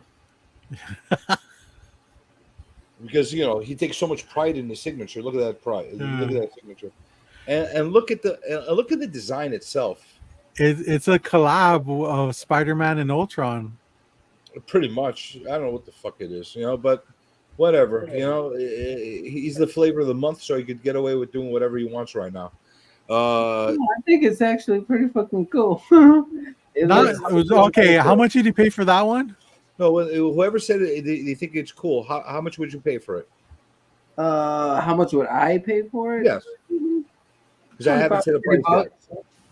How much? 25, 30 bucks. 25, 30 bucks. Would you pay 25, 30 bucks and have and wait for it to be done for you, or would you be okay with getting this for 25, 30 bucks and being told come back the next afternoon? Oh, bro, if you're gonna draw that shit on a little card. Okay. So let me give you the full. So let me give you the full details. I got this after he told me to come back the next afternoon because he was so busy of doing nothing because there was nobody there at the booth. But okay, let's entertain his busyness. Okay, and he charged $40 for it. Huh. Dang. When you told him what you wanted drawn, what did you tell him? I told him, was it? I told him, draw me something cool as fuck. It's like a possessed spider. That's what his definition of cool as fuck means. It's What about you? It's Spider-Man. What's your Now. definition? Well, it is cool. You want to know what my definition is? All right. This is cool as fuck. Hell That yeah. is Yeah. cool. This was done by Val Simex, very known artist, Uh-huh. inker, artist. He also did this for me. Woo, Lobo. Yeah, that's badass. That You know is what he cool. charged me for each one of these? $10. No, $25 each one. Oh, Hell And Still you- not you know- $40 you know how is long he twice made as me cool. wait? You know how long he made me wait for them? How long? He said you can either wait or come back in a half an hour. I'll be done. Wow. So do you bring the blank cards to them, or do they already have them? For these guys, I had them. Other guys, like I said, some of them have their own cards. Like guys like this would have their own cards. You know what I'm saying? Yeah. But why it is wouldn't fresh you? art, though, right? I mean, it's fresh art. They drew it right then for you. Yeah, they do. They do it on the spot because they're not selling you something that's already done. You're asking them to do something for you specifically. Like this is done by Dom Simpson. I don't know if you guys know who Dom Simpson is. Oh yeah, Okay, so he did this for Yon me. man, He actually customized this for me. Okay, that's cool. Did whoa. he draw you? Is that you? it's Megaton. No, it's man. Megaton. I know man. it's Megaton. Just Hey, listen, you want to call me Megaton, man? No problem. What's the name of that girl? That red dress, brown haired girl? The It's one in I went Megaton on- Man. Oh I shit, don't know. I can't remember. Julie man. or something like that. Anyway, there's a hot chick in that book. Go It's ahead. been a while, but he didn't know what the fuck I was talking about when I told him about a sketch card. He's an older guy, you know. I gave him one. He did it for me. He charged me $30 for him. I was very grateful. But where do you get the blanks? I buy them like some of the cons even sell them in the supply stores, in the supply booths. But I learned my lesson now, so I just go to like an art store, like a Michaels or something like that, and I pick up a couple of packs before I go to the con, and I'm done. Or I order on Amazon. Amazon sells them. Very simple. Here. Oh, this is a perfect example. You know how much I paid for this? 30. No, I paid $40 for this. Okay. Is that Larry Hama? No, this was done by Scott Hanna. Oh, okay. I was close. Okay, he's another good Of artist. Hanna Barbera fame, you know. So you got this for $40. This for $40. Why you gotta aim him? Why you gotta call him out like that? That's cold. This for $40. Same character, guys. This for $40. This for $40. Well, I think what you're saying is that you want the whole card filled up, like not just like No. He just wants something good. Oh, just something good. He just wants something good, man. I just want something that I can look at, but like that's pretty cool. You know what I'm saying? Let me ask you: have you ever tried to do that with? I mean, no offense to all the awesome guys you showed This guy there. didn't fill up the whole card, but it looks cool as shit. You know, you got Al Milgram on there. You got definitely a couple of names. But have you ever tried to pull that, like to pull up to one of the big, like a bigger artist, like a Neil Adams or some shit, and tried to get him to do one of those? And if so, what was their reaction? I haven't. You know, the problem is the guys that are at the big booths, like the big boys, they Yeah. usually have lines out the ass, and Yeah. they don't got time to do shit like that, or they'll do commissions ahead of time. And if they're gonna charge me $100 for a car like this, because that's what they'll charge, $150 for a car like this, yeah. I might as well get a full blown commission for $300 and get a full 11 by 17 from them. Yeah, because what he's saying is like that's pretty much the remark size, and Yeah. some of these artists are charging like 120 for a remark. Yeah, exactly. So I basically judge it like this. A lot of them don't even know to do this, but I'm like, listen, if you're willing to do a remark, why not just do that remark on a card for me? I'd rather have it on a card, not on a comic. Yeah. Yeah. You know? And eventually I'm gonna get like little slabs, like self-slabbing kits. Yeah, I've got those. The one-touch slabs. Yeah. So I'm gonna put them in there, and they got a little like thing on top that you could actually put like what it is. Oh, that's cool. And I'll be able to like have a whole like nice little collection of them and know what the fuck I have. You don't want to put them in binders? I might do it in binders depending. Like if I got like a whole page of Elvira's, I might make a binder page of all Elvira's. Right? That's and, interesting. Like, art from different people on Elvira's. If I have different Spider-Mans, I might do a page that have different like Spider-Man versions. You know what I'm saying? They make those binders now with that you can put top loaders in. You know, this was by George Deep. Nice full color. You can tell I'm in a horror kick lately. How do you choose? Like when you go like at Heroes, there was a shit ton of people. Like, how do you choose who to get cards by? You just walk through. Here's the thing: I didn't think about doing that at Heroes. I didn't start with that at Heroes. I started that after. But the idea got in my head at Heroes because I saw the cards at a booth. But I didn't. Yeah. But I already started getting commissions done by people like on like Don Simpson. So you didn't see Don Simpson at Heroes. You got that card later. Yeah, I got it at Terrificon. Oh, okay. Yeah, I got it at Terrificon. But either way, so you go there. Do you like before you go to the con? Do you decide what you're going to get? You like this one? Sting. That is cool. This is probably. I thought that was the Crow. That's a Crow. Yeah, it is a Crow. This is probably from the best artist you could probably find. Who's that? From Obar? This guy. Oh, shit! Yourself? Look at it. Is that an original Nick? That's right. That's why it's got a background. Nobody else will. He would pay. He paid himself extra for the background. Hell yeah! Because guess what? I take pride in my artwork. That's worth $40 right there at least. The bookworm? Do you have a bookworm? I got bookworm. I don't have any of those with me in front of me. I got like probably more like double these as well. So those are pretty. That's a great idea. I like that. I think I'm gonna steal it. So I appreciate it. Oh shit! Listen, just remember who you give credit to. That's all. Absolutely. So, that's that one guy. Dan Parent. Yeah. That's awesome. I like getting stuff like this. Like so I got a commission done by Dan Parent last year. What did he charge you for that card? $25. Damn, bro. That would have been nice. Dan Parent's awesome.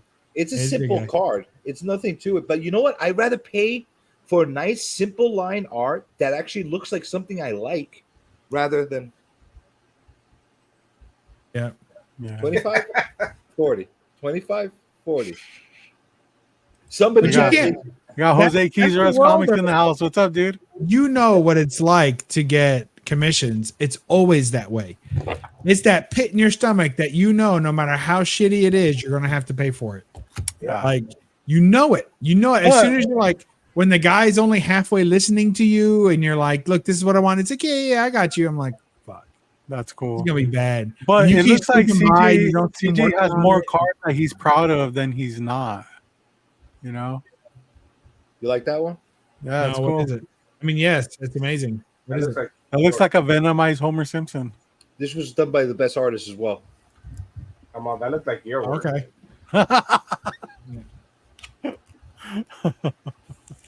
Anyway, no, I've been doing I do a little bit of work on my own. Like, I don't know, whoever knows and doesn't know, I'm trying to do my own book and stuff like that. So like I take a different approach and different look into the artwork itself. And I take a lot more of a critical approach as how I receive and how I ask for the artwork to be done for me. So for me, it's very important for it to be done in the right way.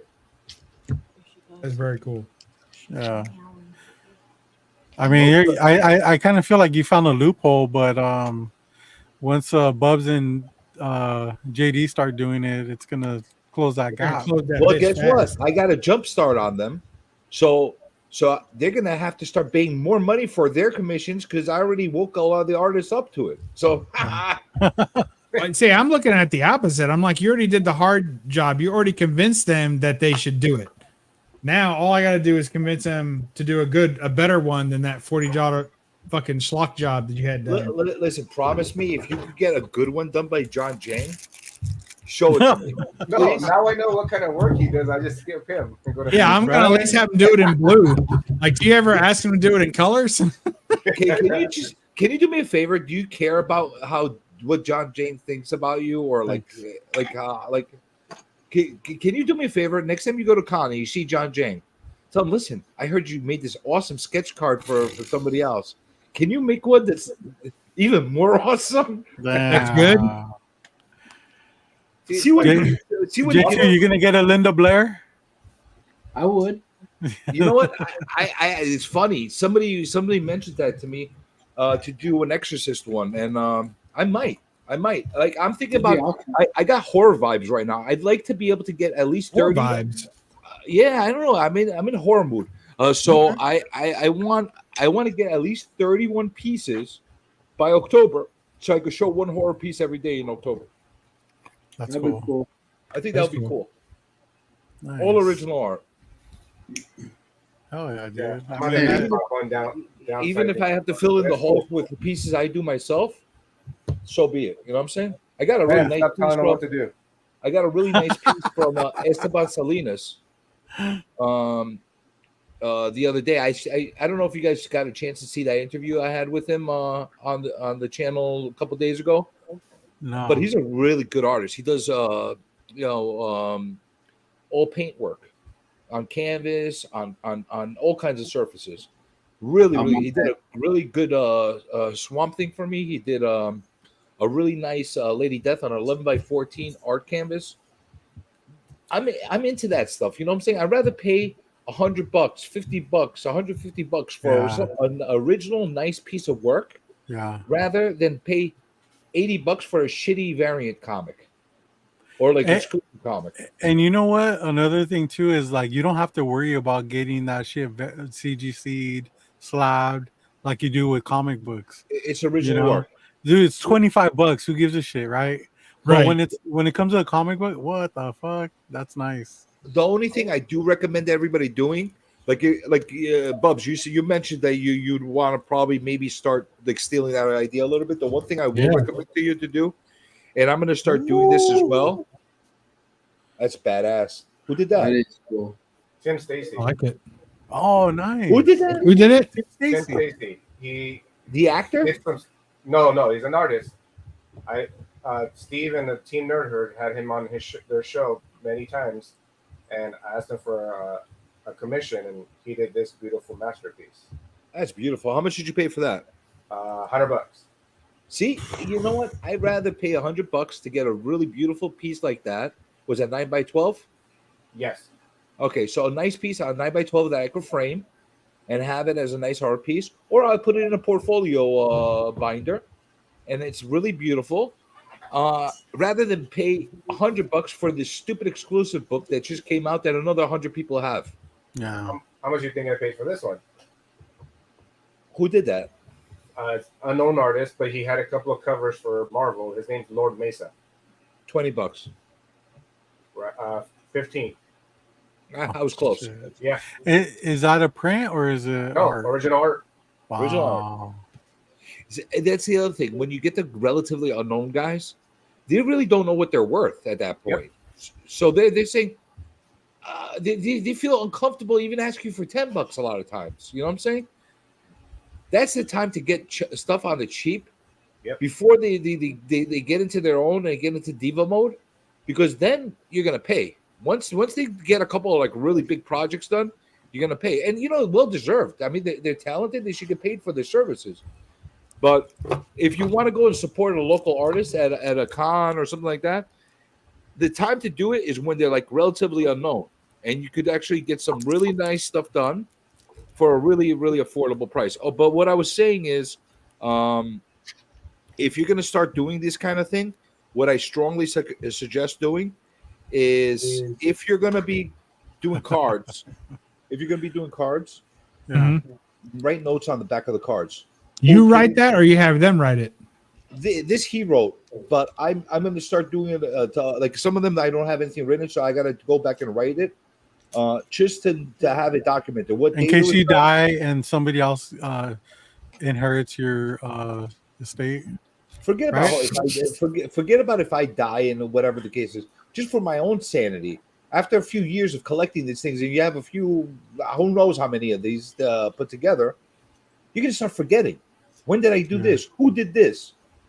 It's all started mixing up in your head. So you want to at least have some kind of documentation of when it was done. Like dementia and shit. Hey Nick, are you doing a piece for Glenn? Yeah, I am. So he said, "What show? What He wants you to he's show doing it. for you?" You want me to show it? Let me see. If It hasn't started yet, Glenn. Sorry, I want you to pull it out. He started all he's over. taking John Cheng time doing it. I have it close to me, so I could show it. Wow, look at that, It dude! still it's still work in progress. It needs a lot of work. Oh, still. good lord, Dude, that terrific. Nick, that's Tim Vigil vibes right there, dude. This needs a lot of freaking a lot of rendering right now, as far as getting definition done and all the bulking's done. I'm sure that Glenn will appreciate the 6-pack, though. I mean, he does love Even Superman that's gonna get 6-pack. washed out. This right now is just to make dimensions. This is Yeah. gonna get more washed out because no human being shows their six. Hey, I don't know, man. Have you seen J2 lately? Dude, that dude's fucking swole. Yeah, he's ripped. Yeah, but he has to take his shirt off in order for you to see that, not under the shirt, like with the shirt on. So this is gonna get faded out a little bit through the coloring and stuff like that. Like I'm gonna wash it out. Is that Superman or Bizarro? So it's a deceased Superman, like a zombie version of Superman, and he's fucked up everybody in the world, and now he's gonna take a bite out of Lex Luthor's head. Hell yeah, dude. Wow. Can you put a penis on there? Because I don't love that. I could. I Yeah, could. Glenn will love That's that. one thing that every Glenn would Superman love that. figure I in the think- drawing is You know, missing. I got enough room here in the background. I could put like towering penises in the background. Oh my god, y'all. I could do it, and I do have room for an erection here. So It doesn't have to be just one penis, though. Glenn loves multiple ones. Yeah. yeah, that's what I'm saying. Like we could do like a tower effect in the background. Like a jail cell just full of like penises holding them in. Jeez, y'all. Come on now. Maybe you could change Lex Luthor's head to his penis. Into a penis. Yeah, No, but that looks I great, think we Comic could- Timmy. That looks really I think we could do that, Rob. Yeah, but this is the kind of stuff I do. Listen, I'm not the greatest guy. So I look at it like this. I could draw enough not to completely embarrass myself. That's the way I look at it. You know what I'm But what I did notice on your show is that you say you take your time. You don't rush through shit, and you're gonna do it the way you think it should be. That's great. I mean, that's I could how do fast, dude. Don't get me wrong. I could draw fast, but if it's something that I'm doing specifically for somebody that I like, I'm gonna take Yeah. my time with it. I'm gonna make it nice. You know what I'm saying? nice. Well, Like I could sit down and draw you something right now. You tell me you want a fucking Batman or something. I'll do it in like 10 minutes, but it's not gonna look, it's not gonna look highly defined and shit like that. You know what I'm saying? are you able to draw like Nightwing with like a huge boner in his speedos? JD would love that, dude. Is there any other way to Doesn't draw he it? always have that? Yeah, I mean, I think that's standard. I think that goes with. I have to have good buttocks and I have to have boners. That's how it works. He knows. JD or CJ, why don't you ever draw any women, dude? I You have draw something women all the against time. them? Okay. No, I draw women all the time. What are you talking All about? right. I was just wondering. Yeah, dude. stuff against him all the time. He rides the subway every morning. I draw women all the time, man. I like drawing. Here's a woman. Oh, nice. That's cool, dude. Nice. You drew Something's cool in that? the Kool-Aid. That's a woman. sweet. She's Damn. kind of a woman. It's like she's she got murdered boobs. the Kool-Aid man and shit. She's got boobs, Yeah. so yeah, there's Kool-Aid all over her. I got boobs too, though. So Ah, hey, Same Congrats. you need to work on those boobs, though, CJ. Well, it's fucking. You gotta make sketchy. them more realistic. Well, no, listen. This is my Archie version of her. Don't you see this kind of Archie-ish? Yeah. It's a different Mhm. style, man. You It know? does look like Archie with boobs. Hey, we got Joe in the house. What's up, man? I Said like John- changing the Oh, shit up. dude, that's sick, dude. This is how I picture Swamp Thing being. Like, I don't think he should have a round head. I think he should have like a puffy head, like a flower. Yeah. Because Is that yours? Did you draw that? Yeah, I made this. So I've always said that if you want to test the artist's artwork, have them draw Swamp Thing, because if they put a lot of detail into it, then I feel like they're a good artist. Like if they put like, like a can of Coke within the swamp in his arm or whatever. Well, you know what the thing is, everybody makes the head like with a round arch on top. Yeah. Like always picture, like, if you're Swamp Thing and you're like made out of flowers and bushes and shit, should your head be puffy like a fucking flower or like a bush? That's how I pictured it for some reason. You know what I'm saying? Yeah. I like the way the mouth is, like with that kind of thing. But I think you should have a puffier head. That's probably why DC would never hire me, because I'd fuck up their character by making him like it's a cute plushy animal like this. But yeah, that's why they'd never hire you. That's the only reason they would not hire you. It's because they're worried about flowery Swamp Thing. Other than that, Katie says, I fell asleep. Thanks. I thought we were kind of exciting for a while. That and the fact that I'm not entertained, that I'm too expensive for them. Yeah, and maybe it depends how well you play with others. Like they might have a psyche valve. The hiring process. Here, I had this in my mind after John Jang made his variation. For real. I decided to make my own variation. You should send that to him. I'm like, you know what? For $40, what would I give? That or that. I don't know. What would I give? Hey, you know what? You know what's great? You know what's great? He actually gave me fodder right now. Every time I interview an artist, one of my top questions is, when you go to the con, do you sign? Do you charge extra for your signature when you sell them a book? Because that's what this dick does. Hey, buy my exclusive for $80, and I'm going to charge you extra for the fucking signature. That's what he does. That ain't right, dude. Well, because of him now, I have a standard question I asked all my artists that I do interviews on. So thank you, John Jang. You gave me an extra thing to do content with. Well, that's awesome, man. Thank you for showing that, dude. Yeah, it was just I don't know anybody that collects. You do now. You know lots of guys. I know three now. Me and JD are stealing that shit hard, and then we're gonna start a group chat with me and JD in it, where we show each other all the sketch cards we're picking up. Are you guys gonna be staying up till 5:00 a.m. all day? And then every time I show one on my channel, I'm gonna say, "Look, JD gave me the idea for this." And every time JD shows one, he's gonna be like, "Shout out to my man Bubs," and we're gonna be like, "We started this." All joking aside, you get a nice little group together that collects these things. All joking aside, you get a good group together. Let's say I go to a con that an artist is that only goes to New York cons or like East Coast cons that nobody else can go to, and you tell me, "Hey, can you get me an extra sketch card for him?" Whatever you want to do there, I'm like, fine, I'll pick you one up. Maybe you go to San Diego con or one of the California cons that I can't get access to. It's a local artist that does there. Maybe you could do the same thing for me. Like, it's a great way to exchange artwork affordably in a nice way. And then you're like, it's almost like a card exchange or an art exchange kind of a thing. Yeah, I can do that. No, maybe I'll. If the lines aren't too long, maybe I'll dive into it too.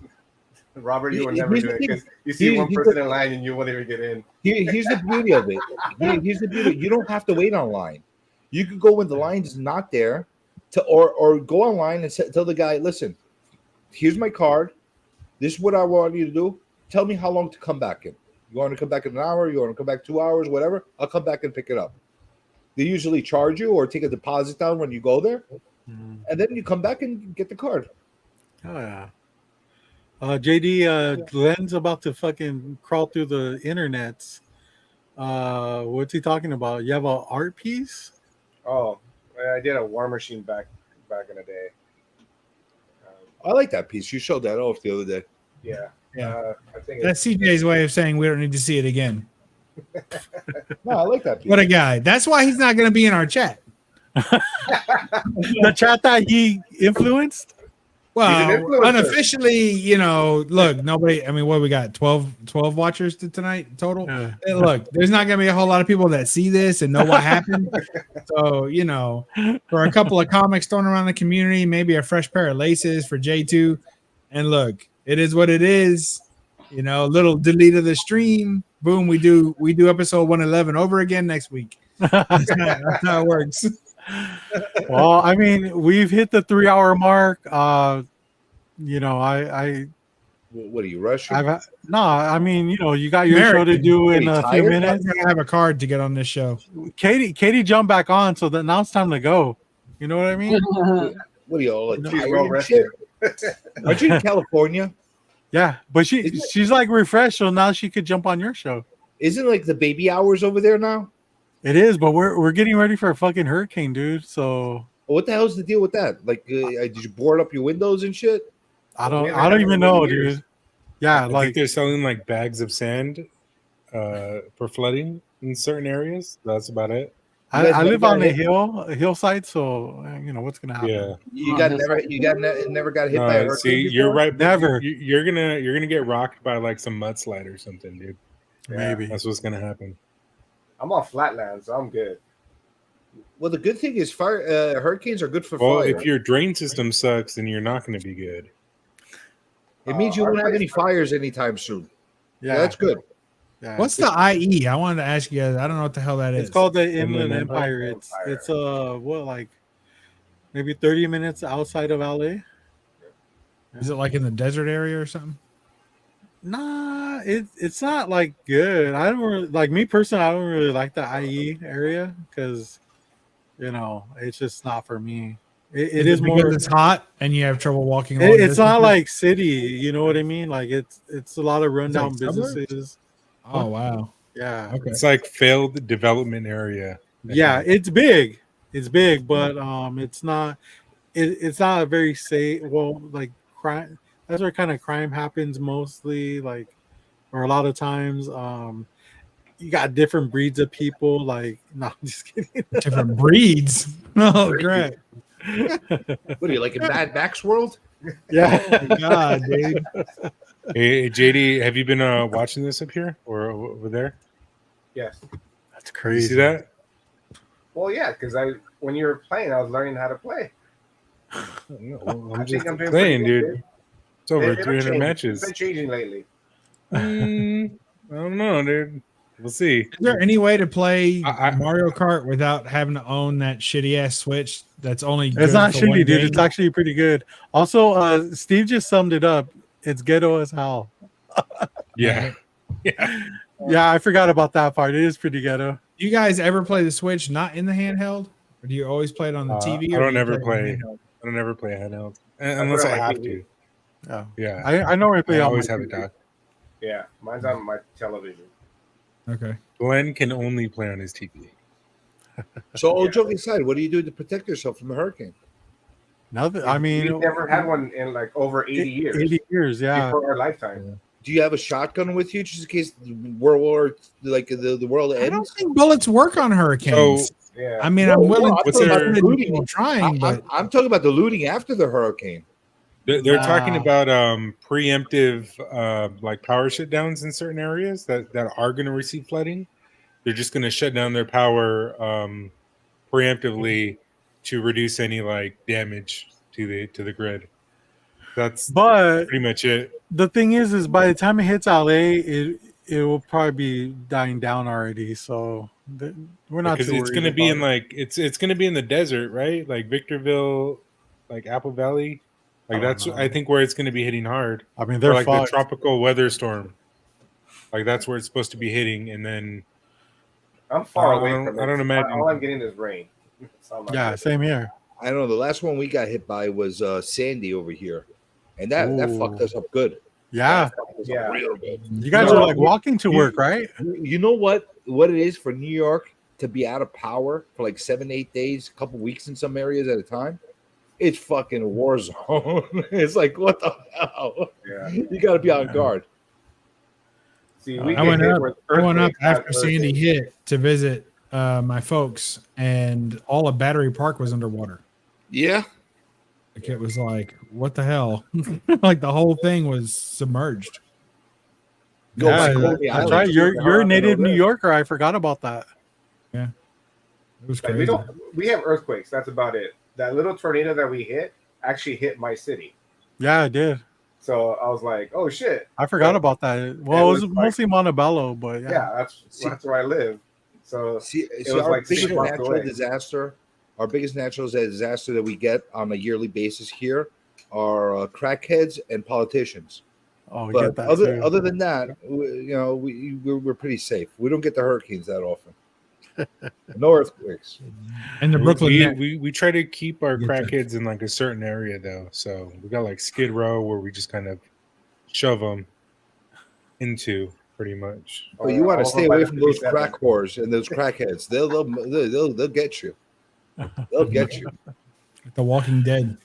Oh yeah, You guys get snow, right? I'd rather not have snow. we get snow. Yeah, We haven't had that much snow though in the past few years. I thought you guys got like snowed out like really hard. What was like a year or two ago? Maybe like 2-3 years ago. Like people were dying because they were just like frozen in their house. And people are Did you always die, dying. Nick? Did you die that New day? York, Nick? people are always dying. Yeah. hey Rick, can you select Glenn's record with you? Oh Jesus, dude. Let's look at Katie's, dude.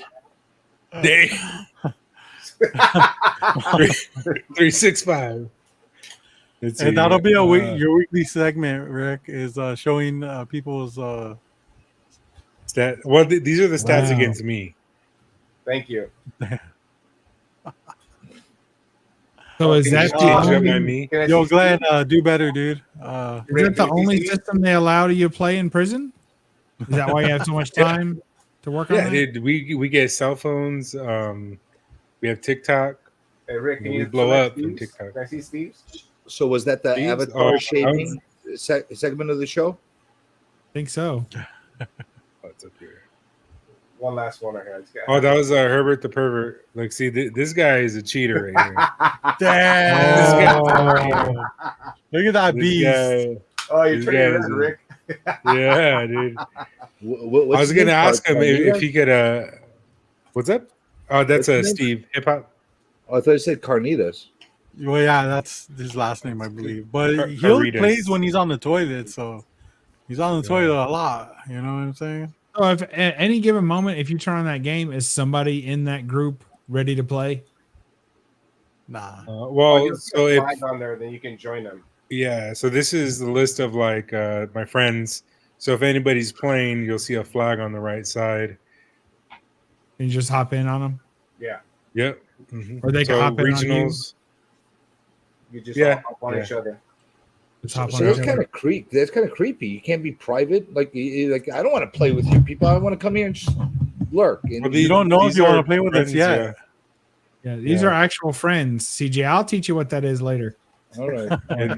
So It only they costs do $20 have in like loose morals, and I'll show you exactly what a good friend can do. All right. they do have like a recent player list where you can kind of creep on people, but they don't really like do anything to prevent that. So if you played with somebody and you wanted to play with them again, even against their will, you could just check the What recent the hell? list. You played against their will? What the hell is that? What kind of game is this? All how right, you end up Nick. in prison. Nick, so get no a means Switch so you no. can play people against their will, dude. There No, you go. no, man. You could force the fun upon them. What the fuck? He forced me to have fun. Arrest that man.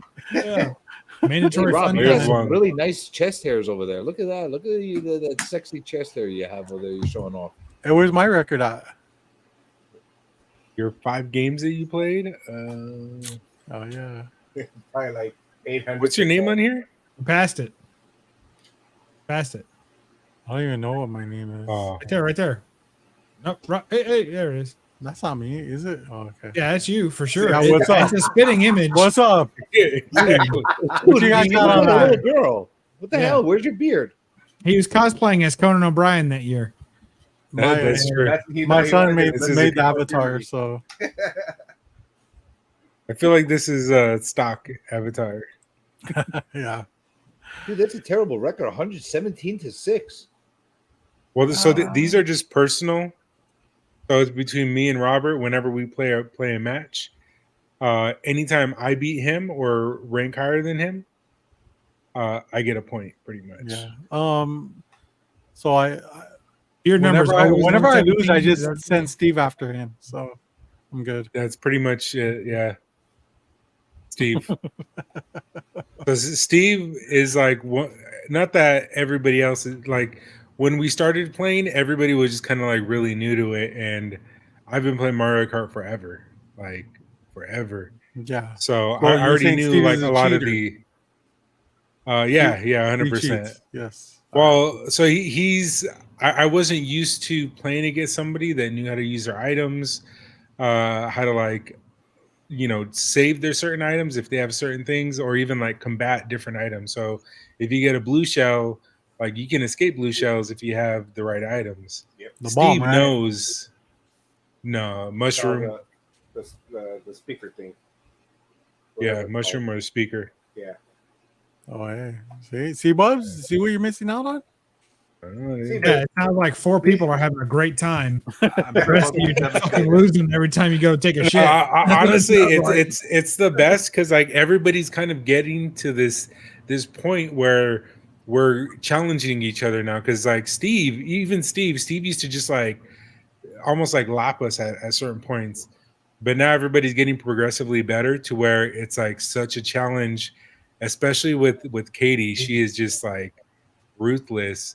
Her goal isn't even to place. She just wants to Talk fucking shit. make somebody's time Yeah. as miserable as possible Yeah. by throwing like multiple shells or knocking them off the track. Like that's her purpose of playing this game.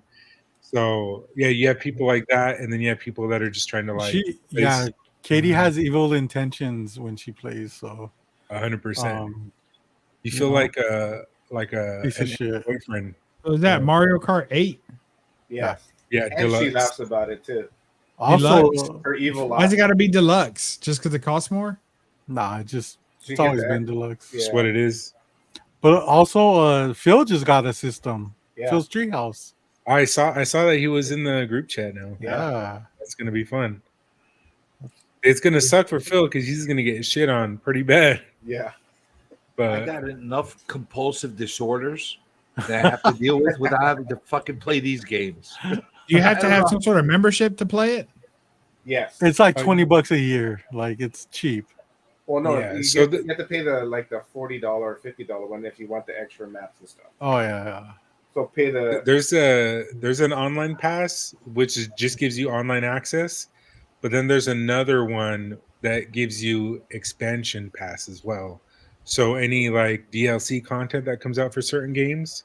So Mario Kart has like different DLC packages that you can purchase separately. It's like $25 and you get extra courses. Yeah, Bubs. Like, and they for the release them price throughout of the 3 year. sketch cards, you can get the season pass. So, not a big deal, dude. Yeah, but I don't know. the other cool thing Problem is I you don't can own share the that with system, so family. I gotta buy. Like, I'd be willing to maybe get like the Mario or the Switch Lite. That's like just like the handheld. Like, I would maybe be willing to do The that. 'cause problem I with that don't own is a the battery handheld life system right doesn't now. last very long. So, And Yeah, you but I'm can't not gonna dock play it it either. that much. I mean, yeah, you can't dock it either. But we can dock it. Yeah. it's got to like be docking? easier to play on a bigger screen. So if you're gonna get a Switch system, I'd suggest either getting the OLED or the first gen, because the first gen is actually more powerful than the OLED, but they like system lock everything. But the first gen you can homebrew it, and there are programs you can download to like kind of push the limits of your system. So Look at that. We fucking we don't have James on the show, but then we have another nerd, you know? you guys were lacking. You guys were lacking in a department. You have to have your nerd quota, right? All right. Got to make you guys sound smart. You know, Damn, a Switch is like $300 and something. about Fuck 300. that. Yeah. go to Costco. You can get like a package deal with the Zelda. I saw. Dude, I'm gonna go to the crackhead at the corner. I'm gonna get one for $50. You want one for Bubs? So we'll go. And for $50 from a crackhead, wait, are you gonna have to supplement that deal? Like, because Yeah, I'm not buying you knee pads or paying for your back surgeries. Why does it matter, Bub? He's gonna get it for you. I don't know if he thinks I owe him something in return. Like, I guess you'll have to find out, huh? I'm out. All right, let's fucking wrap this thing up, man. We haven't gone 3.5 hours in years, huh, J2? He's ready for He's bed. He's hanging on. I gotta be up early. I gotta get All up. right, let's go ahead and just give everyone their channel space or promos, whatever. What's up? You got 3 seconds, dude. I got 3 seconds. I'm Bub. My channel, Bubs Comics, Bubs World, whatever the hell YouTube did to me. Now I'm Bubs World, so whatever. Check me out. I'm on YouTube. I'm on Instagram, and every now and then I'm on my fucking high horse, and I'll tell you what I think. There you go. That's it. Enjoy. Sweet and simple, dude. What about you, CJ? Well, I'm me. Yeah. I'm Comic Journey, and I have a channel, and I stream when I freaking feel like it. Sometimes I interview people. Maybe Which I'll most stream likely right is going to after. be after this show, right? Maybe I will. Maybe I won't. That's the beauty of being me. You don't know what the fuck I'm gonna do. I just do it. That's how it works. Can I ask you a question? Do you have insomnia? Yeah. Well, that's Okay. why it's called Insomniac Comic Book Nation, the comic book theater, because I can't sleep, and apparently there's a lot of disturbed people around me that can't sleep either, and we just hang out. That's what happens. Zombies. We call them zombies, dude. Listen, don't zombie shame me, okay? I got my issues. It's a problem, okay? It's a problem. I can't sleep, okay? I'm sorry. All right, man. Your 5 seconds is up. What about you, We got 2 Raging extra Cajun? seconds. What the fuck? I'm Raging Cajun Comics. I He's have not a YouTube raging. channel. It's on Sundays usually. This week I'll have a hangout, so I believe Glenn's gonna probably surprise jump on maybe, but no more Oh, surprise. hey. He's gonna jump on you. Now he has to show up, huh? Yeah, hit the jump on well. And sometimes I have comic and collectible treasures where I like to hang out with community members so they can show off their nerdy stuff, and that's it. I just want to see Glenn jump on you. He likes jumping on you though. I believe the term is called leapfrogging. Yes, everybody gets a hop. It's all good. All right, Rick, you're picking your nose. What do you got, man? Oh shit. Mario Kart I'll do champion. this. Yeah, I'm the Mario Kart champion. You want to get whooped, or you want to push my shit in? Go ahead and add me. I'll fuck with anybody. Oh yeah. All right. Cool. He doesn't matter what kind of sex, he jumps on you. And last but not least, Paper J2. pigs. What's up, dude? Hey, You can promote the Logers on the Loger show, dude. I'm on a show every Friday with my bros. NASCAR. When we talk NASCAR, we talk burning rubber, we talk changing dipsticks. And hey, welcome to the team. Every Friday, 7 p.m. Central Time, 9 p.m. Central Time, Texas time. Come hang out. Oh, yeah, Thanks, dude. guys. All right, guys. Thanks for NASCAR showing up. Sundays. Yeah. Thanks to the UFC chat. Saturday, I mean, NASCAR Sunday. Wait, Yeah. Rob, aren't you gonna do like an ending monologue, to take us all off? Like, yeah. Thanks to the chat for fucking hanging out. Always. Always, dude. You guys are fucking amazing. J2's OnlyFans up there, apparently. Are you showing that dick yet or not? You're holding No. that back for a while? Yeah. You're tucking it back for a while. It's What was an- that? It's an innie. You might get more He's money showing the for dick, that. but he's not pulling back the foreskin. Holy moly! That costs extra. I'm uncut like my cards. Oh, shit. That's warmer in the winter. Good for you. Man, I had a great time with you guys, man. CJ, thanks for showing up, dude. Pleasure. Thanks for dropping knowledge on cars. Bubs, Always a good time. You too, JD. You know, we got to hang out one day. For sure. Did you guys just go to a yard sale or a garage We sale? did, but we can't get enough of each other. You know, Dude, when didn't you you spend the night click, at his dude, house, even though he lives right next to you? when you click, though, like it just, you know, it's magic, dude. What do you want me Yeah, to say? you guys have bromance. That's It is. That's sweet. Yeah, I Hey, mean, that's cute. Thank you. You could be jealous all you want, CJ, but we're still Yeah, gonna do I it. have no. He has I have bookworm. nobody to have a bromance with. I feel like I have nobody. Wow. Oh shit. All right, guys. Yeah, catch us next week. And you know, hey, you know, send James a message. Tell him how much you disapprove of him not showing up. It's fucking 10:45 right now. And I know he's still not fucking eating glizzies at this restaurant. Nobody stays there that long. Unless they're doing like Korean barbecue or hot pot, you You know. want me to call him before we go?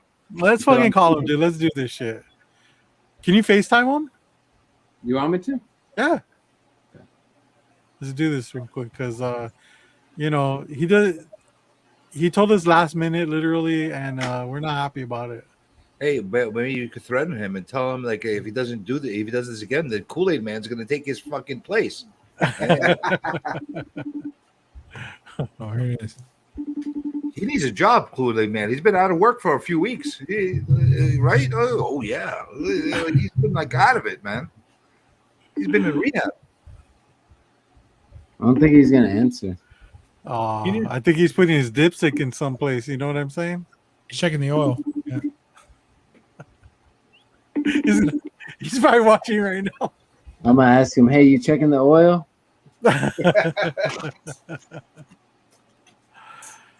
All right. Well, we'll just berate him next week when he's on the show.